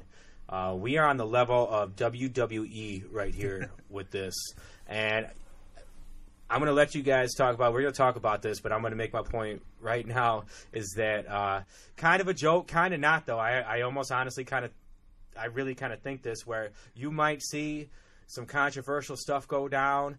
McGregor pull out some kind of ununanimous decision, and leading up to a rematch, and that rematch will be the Saturday before the Super Bowl in February. I really think it could be at this level where this is straight up a money grab, and it's going to lead up to another money grab. Dan, you're big in the fight game. Well maybe MMA, not so much boxing, but UFC for sure. You definitely have a good understanding of this, Joe. I know you follow these things too, so you got a good idea of what this fight at least means to you. For me, that's where I stand. I mean, I don't think the fix is in, but I'm not so sure about it, honestly. I mean, boxing, like if this fight was fixed, this wouldn't be the first time something like that happened, and so I mean but that's just one man's opinion. But the truth is, this is a huge deal. It's been talked about for since like 1985. It feels like that this fight's been talked about, and like it's starting to feel that way now. Is this so? Let me start with this, Dan. Like with all that I just said, and I'm clowning a bit, but I partially feel that way. You feel that way. Do you think this is just some kind of money grab, or are you really excited to watch this fight? And do you think this is something that is must-watch TV and will be worth the $100 it's going to cost on pay-per-view to sit down and watch? Both, actually. I don't know if it's worth the $100, but as I've told anybody, and I've said it on Twitter, I'm not going to pay the $100 myself. I'm going to make sure I have some people over that chip in their fair share too. But with that said, it's exciting. I mean, it's fun. The biggest star in MMA fighting the biggest star in boxing. I mean, that is so much fun, and we've talked about it for so long, and it's finally happening. And just to see these two guys in the ring together, it is going to be something else to see. Just the spectacle. In terms of a sporting event, this guy versus that guy, who's going to win? Obviously, I mean, you'd be a crazy person not to think that Mayweather's going to win this. He's 49-0. He's one of the greatest boxers of all time. He's obviously undefeated. McGregor's never had a professional boxing match. That's what I'm saying. I want to get you chimed in here. Would this fight be better in the octagon? Or would that just be dumb because it'd be over in 5 seconds? Yeah, it would not be better in the octagon. I really think Conor McGregor would just destroy him. Well, then what's the point of having it in a boxing ring with the guy who is not a boxer? Because they just went back at it, back and forth at it, and it came down to this. And I think I agree with Dan. I'm excited to see it. I am excited. It's been a long time. Like you said, the best of both worlds. And I think it'll be cool to watch. How can it be the best of both worlds when it's two different worlds, though? That's what I mean.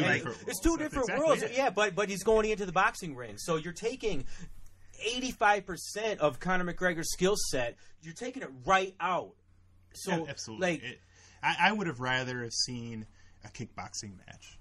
Because then you still would have had Mayweather's strength of boxing, and you would have brought at least an added element. Yeah, but you think it would have been even close like that? I don't think it would. Even if they did K1 kickboxing, I at least watch it all the time. It wouldn't even be close, I don't think. Because there's takedowns. Well, there's no takedowns in kickboxing. Yeah, it's K1 there is. But in regular kickboxing rules, there shouldn't be. There's no takedowns in regular kickboxing. It's just it's kicks you get and points punches. for it. You don't actually for fight knockdowns. when you get down. For knockdowns. No, even when you take down. Okay, well, okay, but in general, it should just be if it was a straight kickboxing match in terms of kicks and punches, take out takedowns, take out all jiu-jitsu. I think that would be a true fair fight because it gives Mayweather an advantage in terms of punching, but it also gives McGregor an advantage in terms of how would Mayweather have any type of Mayweather's never been kicked in his life. He would have no way to prepare for that. Have no experience.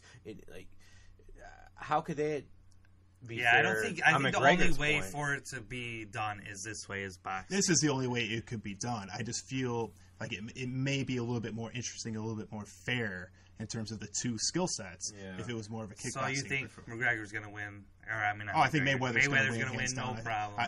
Honestly, I am a huge McGregor fan. I'm a fan of him. I like him too. And I'm a huge McGregor fan. But I don't see how he could possibly win here. I just don't see it. I think Mayweather jabs, dances for 12 rounds and wins 12 rounds straight, and it's a dominating fashion. I don't think he knocks McGregor out, but I don't think McGregor really gets any serious hits on him. Now, you've heard some experts say, I know Max Kellerman said he doesn't think McGregor's going to get a single punch on him. I think that's pretty ridiculous. Really? He's going to get a punch or two on him. I mean, that's a ridiculous statement, I think. But is he going to get anything serious? Hold on. Nate. Is it really that ridiculous? You're talking about a man who's 49-0, labeled the best to ever step in the ring, at least in his weight class, let alone the entire sport of boxing. I mean, like, no disrespect to Muhammad Ali, all the great fighters, and that. Even besides that, like that's what I say. Like saying that this is the biggest fight in history is such a disrespect to guys like Ali and Frazier and Hagler, Hearns, man. Like these, like some of these, Mike Tyson. My God, who said that man? though? People are saying they're saying it's the biggest fight, like the biggest thing ever. By how you measure it in terms of pay-per-view buys, in terms of money, exactly. It will be the biggest. It'll be the most. I don't even know if it'll be the most watched, but it'll be the highest pay-per-view. It's probably going to be the highest, pay-per-view. Yeah, because to some of those 60s and 70s fights, they were on regular television, ABC and whatnot. Yeah. So I understand it might not be the most watched, but it will be the highest. I'm telling you, this is not the Thriller in Manila. No, absolutely not. It's not. Absolutely it's just not. And I think it's a disrespect to boxing's past, saying that this guy, Conor McGregor, God bless him, man. I'm Irish, obviously, Murphy. And I like the guy. I like the guy a lot. I love watching his fights in UFC. I don't think he has any place. Maybe if there were some fights beforehand, maybe if somebody could just see, if we saw him in a fight before where it was strictly just boxing, but you're going into the ring with technically the greatest who's ever done. He's never been knocked down.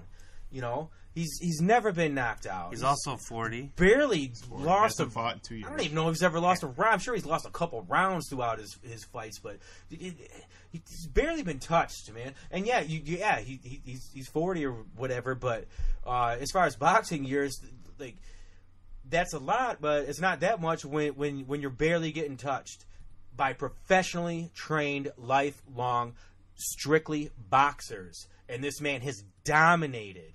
And now you got Conor McGregor, who boxing is a small element of his fight game. And he's even if he's trained boxing for 1 year, okay. I'm sure he's got a... He's fought his whole life, though. He's been fighting his whole life. He does have that tough Irish spirit. But Mayweather's from Michigan, and tough SOBs he's come not from Michigan. Detroit. He's from West Michigan. No, well, he's from Grand Rapids. Yeah, that's tough too, but it's not Detroit. So you guys see, he had a rough upbringing. Either way, that's beside the point. All right, I don't know, but don't try to claim ownership of. It's hard for me. Like, Mayweather's from Michigan and McGregor's Irish, so I'm a little torn between the two. That's just you. You're trying to find whatever you can. I don't know. I honestly don't know who I'm rooting for. Oh, come on. You're rooting for McGregor. Come on. You're not rooting for Mayweather. Don't tell me. Yeah, but he's from. I don't from hate Michigan. Mayweather. Man. Oh, I don't hate the Flash. I don't. What about the woman beater aspect of him? Yeah, wow. I mean, come on. That's enough reason right there to root against him. Yeah, I think, and he doesn't care enough to learn how to read. I mean, come on. I mean, there's so many things that I like him, but more importantly, the fact that he what? So you automatically dislike people who don't know how to read? I mean, come on, Twitter, get on this, man. He's 40 this guy doesn't like people who don't know how to read, man. He obviously has had the time and the money to get the best tutors in the world to teach him how to read. Learn how to read, man. He's worth about $500 million. He doesn't. The only thing he needs to know is that a 1, a 20, or a $500 million bill. That's all he needs to know, man. He's doing all right, man. Just for the without knowing how to read, man. I mean, come on. You see this shoe? It says Adidas. You're a little young for that. That's a reference from the program. I wore for it. you youngins. Oh, okay. Yeah, I saw the program. I probably shouldn't have watched the program when I watched it. But. Alvin Mack, man, he didn't really know how to read, and so he was getting at him. He said, "You know what? All I need to know is that shoe. It says Adidas." Whatever, man. Illiteracy is not a joke, by the way. Go to your local library. But I do think that McGregor has a chance to win, and this is how I think he has a chance to win. Because, yes, he has a different style because he's never really boxed, right? He's got to go out quick and try to knock him out, Mayweather, right away. I think that's his best chance to win, is to just go out and try to beat him right away and get a good shot on him. I know Mayweather's really good at defense, and he's good at getting out of the way, moving real quick. But I think the way McGregor wins is to come out and just come after him as quick as he can and just try to land one good one and just knock him out. And I think that's the way McGregor wins, but I do think if it goes, more than 6 rounds, or 5-6 rounds, then Mayweather's going to win. Yeah, McGregor's going to start to wear down conditioning-wise. And He's never been in a fight longer than 5 rounds, obviously, because, Well, yeah. It's 5-minute rounds in rounds. MMA compared to 3-minute rounds in boxing. So, and it's your whole body fighting. It takes a lot more out of you. With McGregor knows his spot in international fighting. Like McGregor is an international superstar at this point. And so he realizes how big this. But you heard it in the clip. Who wouldn't want to go dance around for $180 million with Floyd Mayweather for a few minutes, or whatever he said exactly? And that's what bothers me, and that's what I think might happen is you might see this turn into what I think it's going to be. It's just a money grab, and neither of these guys are going to go out there and take chances. They both have legacies. They both have. Well, Mayweather. This very well could be his last fight, unless it comes down to him coming back again. I think it's hard to say, and with this being his 50th professional fight, this is probably his big last payday, and he's going to ride off into the sunset. McGregor is still going to have a long, prosperous career in the UFC, expectedly, I would think. He's still got to defend his title. Technically 2 titles. He gave up the featherweight. He's still the lightweight champion, though. But he's going to make his money. This is going to be a big payday for him, obviously. But he's got money, and he's going to get more money. A lot. But he needs, at this point, with this fight and with so many eyes watching, this fight will go down in history. Yes. If he gets knocked out, if he gets embarrassed, that's going to be huge. I mean, 2 different worlds, but not really. Look at Ronda Rousey. Huge star. Couldn't be stopped. Amazing. Riding high. She's in movies. She's in commercials. She loses one fight, and it's a wrap for her. It was a wrap, man. Yeah, you're right. Like she was at the top of the world, one fight, and then boom, she is gone. Could that happen to McGregor? If McGregor goes out in the first round, gets knocked out and embarrassed, and he's laying on the canvas, come on, man, that's gonna hurt. That's gonna hurt UFC. as a brand, it's going to hurt him for sure. And no matter what he does and goes back to the UFC, history is going to mark it down that he got knocked the F out. I don't think so. It would. I don't think that big, just because he is trying a different sport. You know, he's a UFC fighter and he's trying to box. So I don't think if he gets knocked out right away, it would hurt boxing a hell of a lot more if McGregor knocks out Mayweather or just beats him. It would damn near kill boxing if McGregor can come in here with no professional boxing matches on his record and go in there and knock out Mayweather or just beat him. Opposite end of the spectrum, if McGregor loses a 12-round decision, that's good for him. That looks good on MMA. That looks good on him. That he could not if it's a terrible fight. Even if it's a terrible fight. If it's a boring fight, people are going to be pissed. People are expecting that from Mayweather. That's Mayweather's That's game. how he fights. That's how he's fought. Yeah. When's the last time he knocked a guy out? It's been almost 10 years. I mean, that's how he fights. That's how the Pacquiao fight was. I mean, he jabs and dances. That fight was so built up and all the hype and all that, and the fight was effing boring. You know man. that going in. You know that going. If Mayweather wins, so that's what I'm saying. So why are you paying why are you having a group of people come over? Why are 50 million people going to watch this fight if everybody knows it's going to be boring? For the chance that McGregor could knock him out. Because if McGregor knocks him out, it is one of the biggest moments in the history of sports.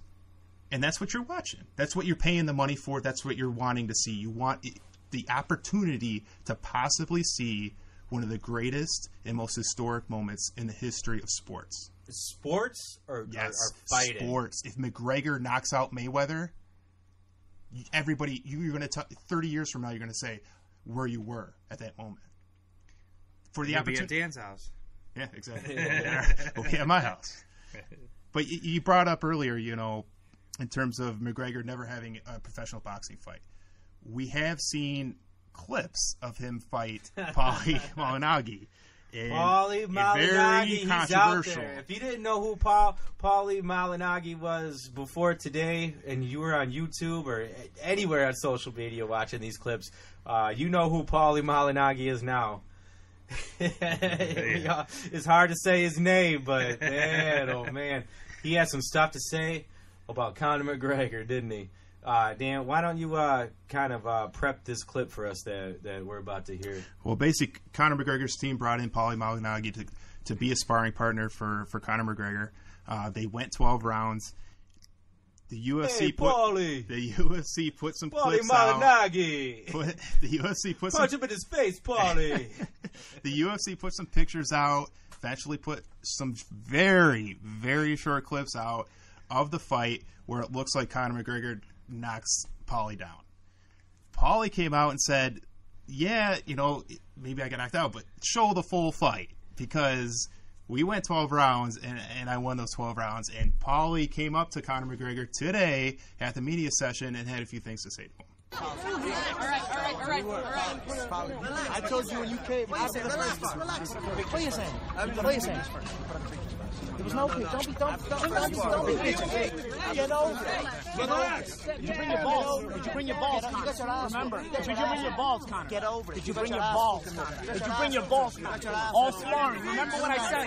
When you quit like a bitch, Saturday. I'm a fighter. Relax. Bring your balls Saturday, pussy. Remember what I said in the gym. Bring your balls, pussy. You got fucking security acting like I'm a fan or something. I was trying to actually talk man to man to his manager. I wasn't talking to him. I was trying to be like, that was low. That was a low blow. And he was saying, you talked out of your contract. You know how to talk out of my contract, bro. All words came out after he put up pictures. So when you post up pictures, you send the media to me, you force me to be able to have to defend myself. So. Paulie, what was the intention of listening to his conversation with the media? No, I wasn't trying to get him. I was trying to get his Adi's attention, his manager. I wasn't even trying to get in Conor's way because this is a media scrum, and I'm not involved in the fight. You know what I'm saying? But I was trying to get Adi's attention, so as to say, You know, that was low. That was kind of undignified what you guys did, you know, between me and you. I was trying to be man-to-man with him. And obviously you saw what happened afterwards, you know. He was trying to say, he was trying to talk about that I talked out of my contract. I didn't talk out of my contract. He posted pictures all over social media. The media rushes to me. I have to defend myself. You know, it started out with that picture with his hands behind his back. I actually started that. I started the hands behind my back first in the gym. He did it back to me. And so once you post these pictures, you're going to send the media to me. How are you going to have an NDA and then constantly put up shit that the media is going to come talk to me? So you can't pretend like I talked out of my contract. So anyway, like just now, all I was trying to do is grab his manager, take him aside from the scrum, and just talk them man to man. They don't talk man to man. They're a bunch of sissies over there, bro. I said it from the start. That's why I reminded him bring his balls. Because in the gym, in that last sparring, he knows what I was telling him. Every round, I reminded him how he had no balls. Because as the shit gets tougher, he shows he has no balls. Every time it gets deeper and deeper. You saw what he did in the Diaz fight. Who jumps in and takes the fight to the ground against a black belt in Brazilian Jiu-Jitsu? When you know your only chance to win is to stand up. Who takes the fight to the ground knowing you're going to get taken out if you take the fight to the ground? You got to stand up, but you might get punished for 3 more rounds, and you might not land that big shot. But you may land that big shot if you keep it standing up, but you may get punished. The punishment is the risk you have to take to win. Or you take the easy way out, like somebody with no balls would do. You take the fight to the ground, and you get choked out just like that. He has no balls. He showed it to me in the gym again in that 12-round session. He goes into his little folding patterns. He's going to fold again on Saturday. He has no balls. Now you have Paulie Malignaggi, one of my new favorite people, man. Oh, man, he has some words. Now, where are we at with this? My opinion is that this isn't so. I don't think this was staged. I think Paulie's pissed. I think we got one pissed off Paulie here, man. You sure they're not going to fight?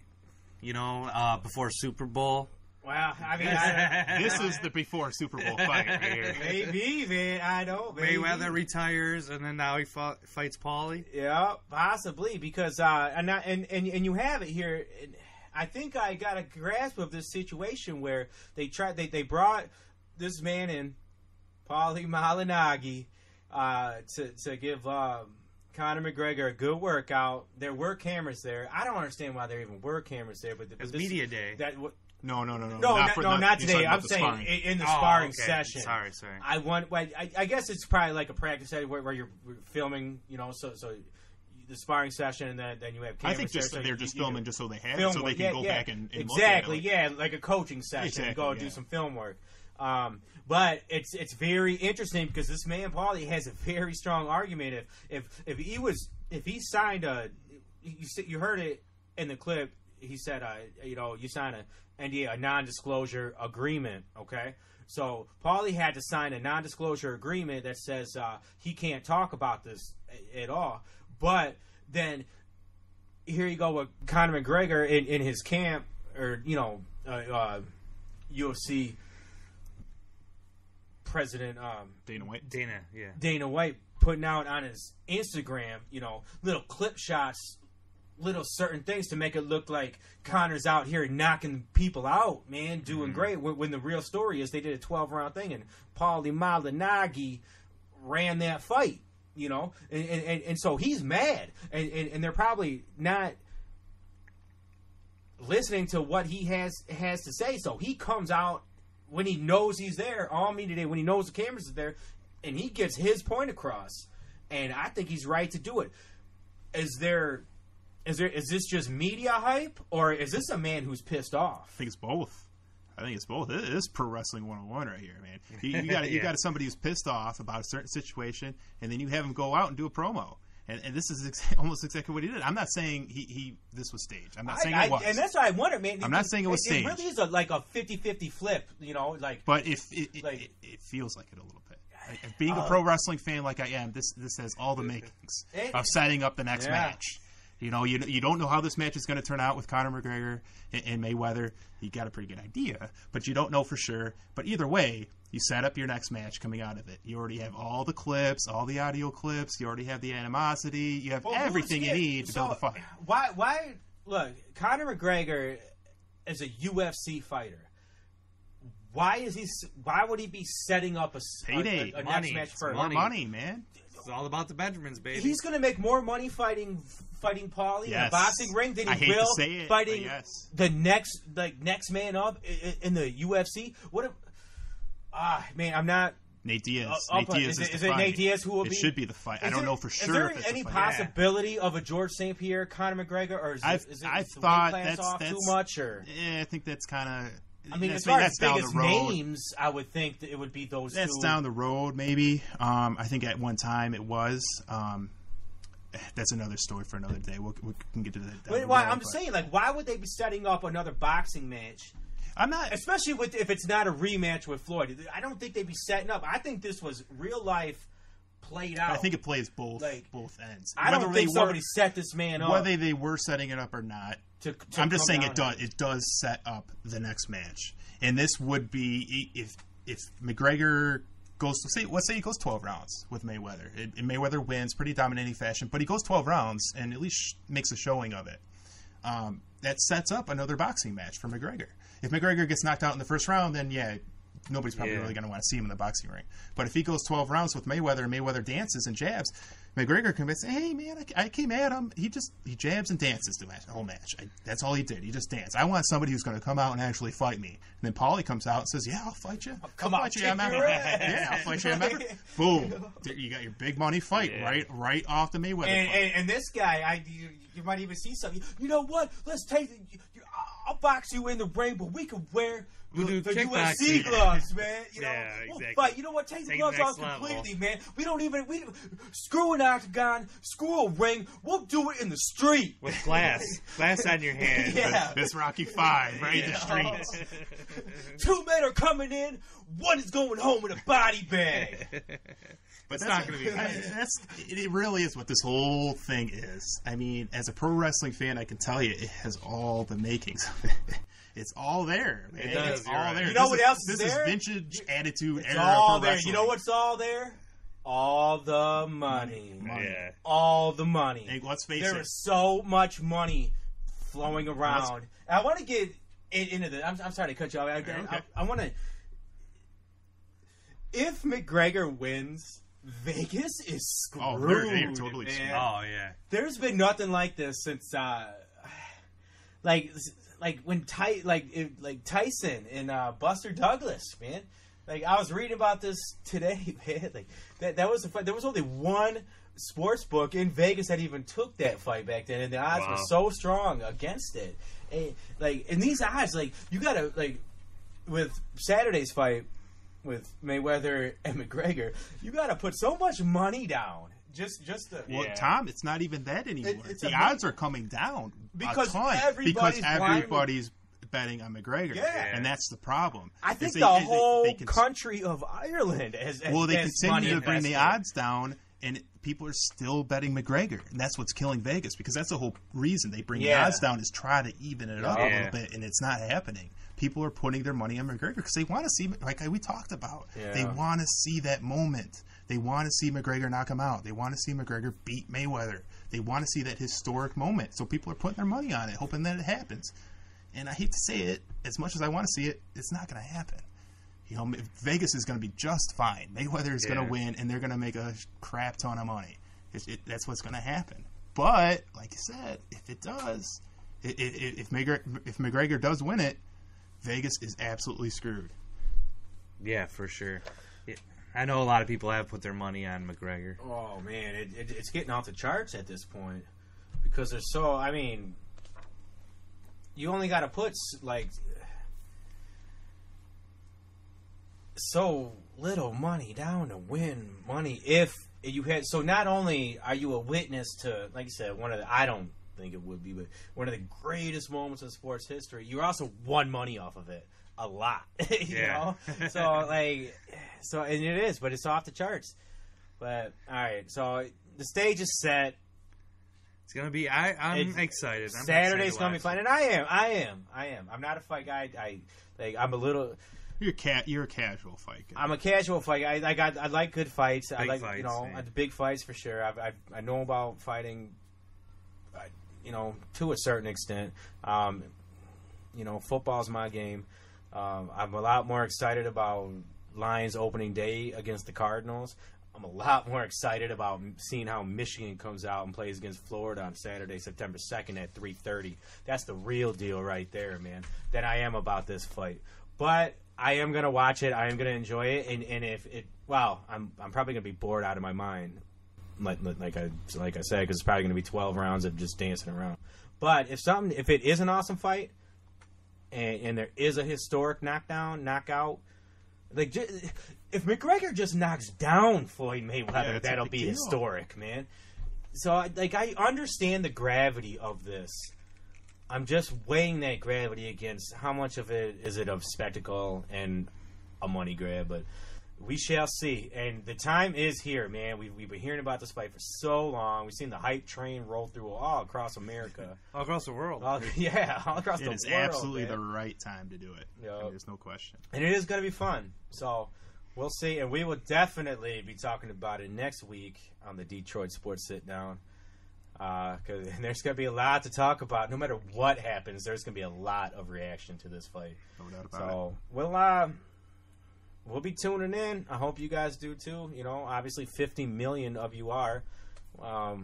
We're getting up too close, around like 2-3 million listeners, I think, right? Is it that? What is it? We're up to we're nearing that, yeah. So 5 or 6. Yeah, we're getting close. So a good percentage of the people that watch this game are going to be listening to us. So you guys all we hear should put out an ad, you know. Yeah. But all right, we want to get big news day today. Man, oh man! By the way, we are in the middle. We're in the between part where it's Tuesday night, Wednesday morning now. when we're doing this podcast. So depending on when you guys get your ears on it. But today, Tuesday. What is it, August? What? God, it's going so fast this summer, man. 22nd? Yeah, now the 23rd, but it's the 23rd now. It was the 22nd Tuesday, earlier in the broadcast. Tuesday, August 22nd was a pretty big news day as far as sports goes. And so we got this segment we're going to start trying out. It's the quick hits where we kind of just run down a couple things that may have broken right before we started the show, or something maybe we have touched on in a previous episode that has changed pretty dramatically. One of them, I'll start with this one. Speaking of things that changed dramatically, a couple episodes ago we were talking about Brandon Peters is possibly checking in for the starting quarterback spot on the Michigan quarterback battle, and Harbaugh came out and said, nope. Nope, Brandon Peters is going to sit. The battle is between Wilton Speight and John O'Korn now, which is interesting, to say the least, man, because once I heard that pretty much told me Wilton Spate's the guy. Yeah. You know, I think we all kind of figured that, but when Brandon Peters got brought up, like, maybe he fell in love with this new guy, this recruit that he brought in. Yeah. Maybe he really likes him, he fits his system. And then once Brandon Peters was out, it's like, okay. I don't know, the O'Korn, man, he was a dog at Houston, man. Like, he could sling that ball around. I wondered if he could come in and compete, you know, and maybe something has clicked in there, and maybe Harbaugh sees something, and maybe O'Korn does have a shot. Hey, it's possible. After Rudock, man, I don't doubt anything with Harbaugh in terms of turning a quarterback around. You know, I really can't. But I kind of said it, and I guess I'm kind of waving the flag for Speight. I'm the Speight defender, you know, between everybody. But I think he's the guy, and I'm excited about him, man. I think he can really be pretty good. He's got the pedigree. Not the pedigree, but like the DNA, man. Yeah, like exactly. the tall pocket passer. You know he's got awareness. He struggled at the end, but he played through that injury. So you know he's got the toughness. He played in some incredibly large situations last season. So I don't think there's any nervousness as far as him folding in a big game like Florida. You know. So I think you're going to see that. This is quick hits right now, and we could brush right past this one, man. But I mean, we were talking about boxing and UFC, and another big story, not a black guy for the UFC. I don't even think, just a black guy for Jon Bones Jones, man. Like, come on, bro. You just like he hit his entire. He said it earlier. I'm just frustrated with him. Like I said, he could have. I'll let you say it because you said it perfectly earlier. He could have rewrote his entire career. It was a total redemption story that was written perfectly at the end of that Daniel Cormier fight. He knocked out Daniel Cormier basically with that head kick, and then pummeled him into the fight being finished with a TKO. And then he came out and said all these great things about Daniel Cormier, this, that, and the other. He said, you know, how he's going to be a better man and all this. And he really felt like, yeah, okay, maybe he's matured, he's turned the corner. And then he goes out, he calls out Brock Lesnar, he sets up his next match. Like, everybody's excited, like, hell yeah, you know, the big superstar of MMA is back. Jon Jones is back. He's turned himself around. Let's rock and roll. Let's go. Let's see this greatest MMA fighter of all time. You know, this the best athlete that's ever come into this sport. Steroids. Suspended for steroids. He's done. That's it. Just like that. Just out of nowhere. TMZ comes out. Almost broke the table. Yeah, I mean, that was the sound of Jon Bones Jones' career. Yeah. Exactly. like there it is. Like, come on, man. Like like you said, he's one of the best athletes, if not the best athlete to ever like get into the octagon. And now is it cause it's like we know like people are hip to what steroids can do, man. Like, but steroids don't make the man, you know, like steroid. You can't just I can't just take steroids and then go fight Conor McGregor. You know, you could. Like, well, you could. You'd probably get killed. You could do it. I mean, but I'm saying it's not going to make me. Steroids will make me a little bit bigger. It's not going to make you a world champion. It's not going to make me a world champion. So Jon Bones Jones has the talent and the athleticism. He obviously has the DNA. Both his brothers are in the NFL. Yeah. So why is he even doing these steroids? Like what? Like why? And then you mix in the problems that he's had in the past with drugs and whatnot, and you know he's on his last strike. And there you go, man. You just embarrassed the UFC. Now, and so is it a black eye for the UFC? Are UFC fight fans going to be a little salty? Like, are they going to be like, man, the UFC is full of steroids. I'm not going to watch this stuff no more because of Jon Bones Jones? Or it's a black eye. There's no doubt about it. And you talked about what if McGregor gets knocked out in the first round. And I know Joe and I kind of said, well, you know, he's coming in. He's never really fought boxing. But if he gets knocked out in the first round to go along with this Jon Jones news, and you go have that in the same week, that is just killer to the UFC and MMA. It's just a PR nightmare. I mean, have two-year champions just go down like that. It's just terrible news. Yeah. All right, guys. This is Quick Hits. The biggest story of the day, especially in my opinion, because I love the NBA. Kyrie got his wish today, man. Kyrie Irving traded from Cleveland to Boston, and I cannot believe that Cleveland and Boston made a trade. It literally blows my mind that these two, because these are the two teams that are head to head. They're gonna clash, man. And they just basically they made a huge move. I don't recall. I don't know, man. I would have to go back in my NBA history, but I don't recall a trade of this dynamic, like this dynamic between the two. You got 1 and 2 in the Eastern Conference, and you just flip flop point guards. It's superstar point guard. And here you go. Boston got a superstar point guard. Cleveland got the Brinks truck, man. You got Isiah Thomas, 27, 28 points a game. He's got his assists. He's a playmaker. Jay Crowder, solid player. Averages 14 points a game, 5 rebounds, whatnot. You got a backup center, and then a potential lottery pick. Not even lottery, could be number 1. Yeah, the Brooklyn Nets 2018 lottery pick. Wow, what a haul for a guy who publicly said, I don't want to play on this team anymore. Like, Kyrie had to be traded, right? He had to be traded. At this point, like, you don't tell LeBron James, I don't want to play with you anymore, and then you go back and after the summer and you play with him again. You can't fix that. You can't. So he had to be traded, and looking at it from a distance, real quick, you're like, wow.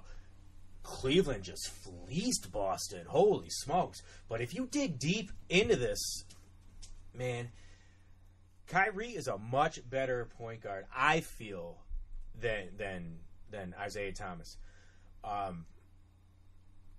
And the big thing I think you need to put into question here is that hip injury, man. That hip injury shut him down for Isiah Thomas at the end of last season. And once you start messing around with the hip, man, especially when in such a physical sport like basketball, as far as like running up and down the court, it's a lot of trying to drive into the basket. Yeah, not to mention he's going to be a free agent, where Kyrie's locked up at least for another 2 years. And then Jay Crowder, he's a solid guy, but he's a guy. He's not a superstar. And they just traded for, they got Marcus Morris to play the power forward, and then you got Gordon Hayward. So Jay Crowder was only going to be on the bench, and anyway, more or less a role player. He's going to be a role player, and he's probably going to not be too happy about that role after having such significant minutes last year, and being a significant player on an Eastern Conference, like a playoff team. And then the draft pick, you're like, oh my God, a draft pick too? Well, Boston just has been racking up draft picks for a while now, and they still have they're going to have their own draft pick, I believe, and Phillies, they from a previous trade, they're still going to have 2 first-round draft picks, next year. So like the draft pick is big because you never know, like. You got a top 5 pick, you're going to get a huge superstar, talent. But with this point with Boston, I think they got their point guard for the next 10 years. I think they're going to lock him up. It's going to be his team. It's going to be Kyrie's team, and you're going to see Kyrie come into his own, like he said he wanted to do. And he knew he couldn't do it with LeBron, and he knew if LeBron left, he couldn't do it in Cleveland, because Cleveland's going to be a dumpster fire once LeBron's gone. He saw the writing on the wall.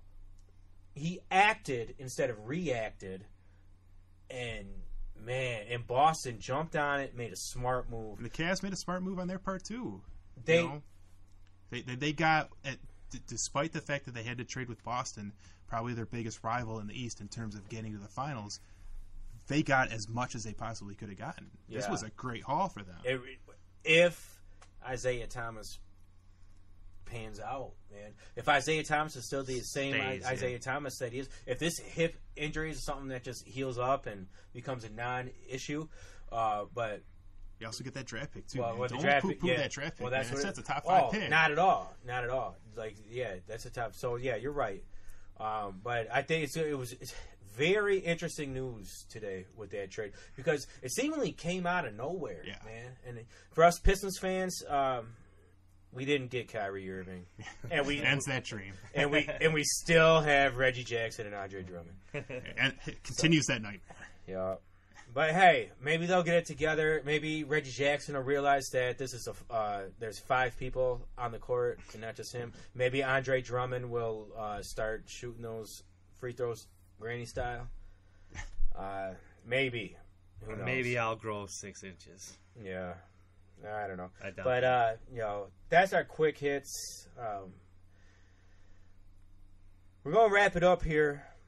I could do this all night, man. I don't know about you guys. I'm wired, man. I could. But we're going to wrap it up here. I want to thank you guys for listening. We've been growing a bit, man. People are starting to follow us a bit. We appreciate that. We want you guys to keep listening. We're going to keep growing here. We're going to start implementing some things, man, where we're going to try to start getting some guests on, start doing some things, just progressing. That's what we're trying to do here at the Detroit Sports Sit Down. Detroit Sports entertainment. We love Detroit sports. We love sports. We love talking about it. We know you love listening. Because like me, I've been listening to sports talk since I was 8 years old, something like that. And we're sharing bunk beds. Yeah, listening to sports radio when it first started.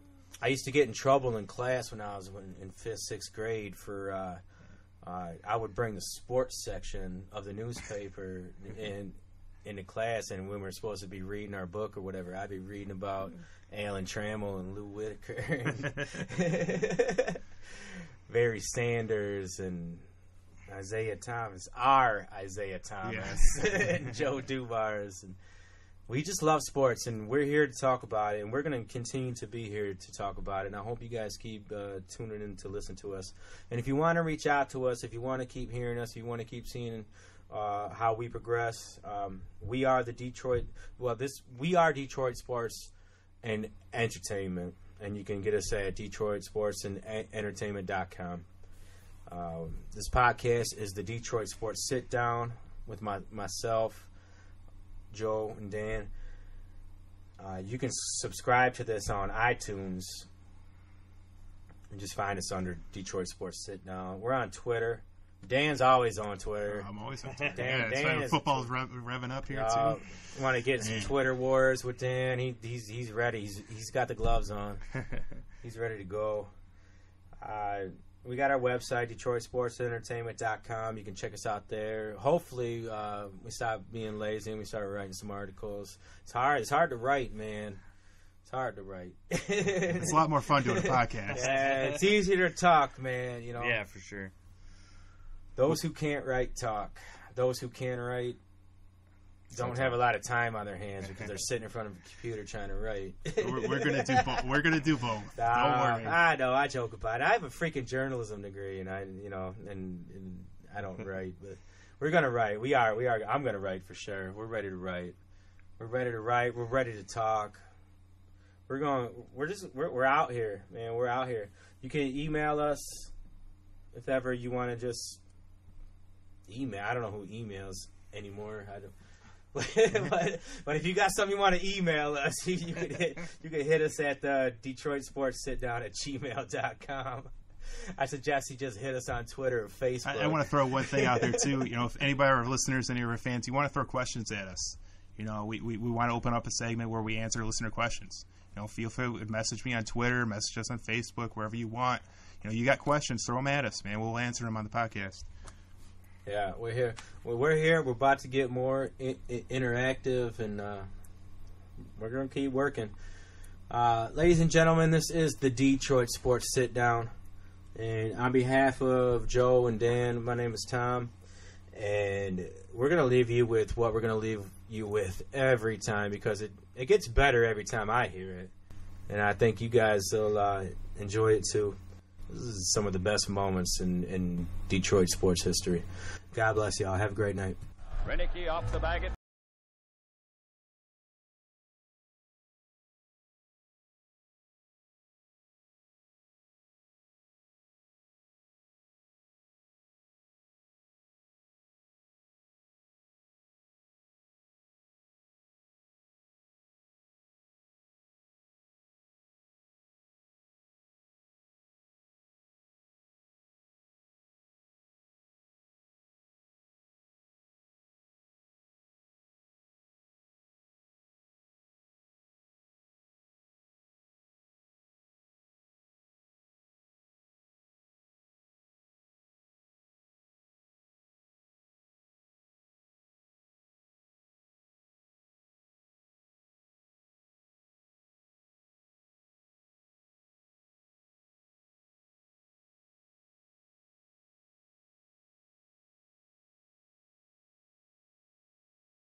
begin.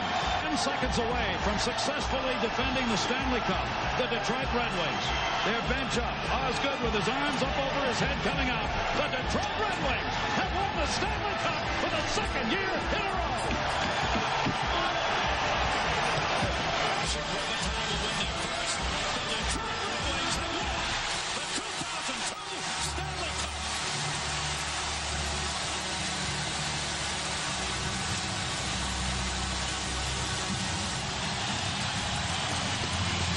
Lost the handle. Tinsley Miller. And it's blocked again. Oh. What a block. How did Prince get there? What a block. I didn't think it was any way possible for him to get this shot. He's 10 rows into the crowd. Top of second. The 1-0. Swinging a fly ball. Left field and deep. It's way back. The Tigers are going to the World Series. 3-run walk-off home run! Oh, man! Odoji at the wrong third! He's into a box-seat at home! The Tigers have beat the A's 6-3, completed a 4-game sweep in one of the greatest turnarounds in baseball history! 10 seconds to go. Gonchar, flip foot. It's off the glove of Lindstrom. Sent back out to center ice off Clary. Gonchar turns it around. In front right back. And a little pass to the front back. And it's it. The Detroit Red Wings, for the fourth time in 11 years, are the Stanley Cup champions. One last marvelous play.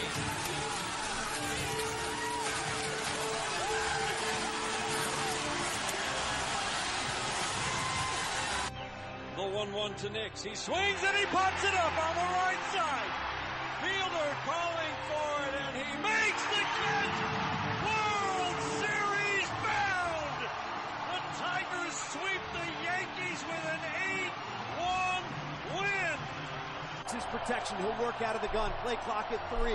Matthews got it back. Sets, looks, throws. He's got Golden Tate who makes the catch inside the 15, inside the 10, and he's breaking away. He's into the end zone. Pack the bags. Start the plane. This game is over. It is over. What a comeback.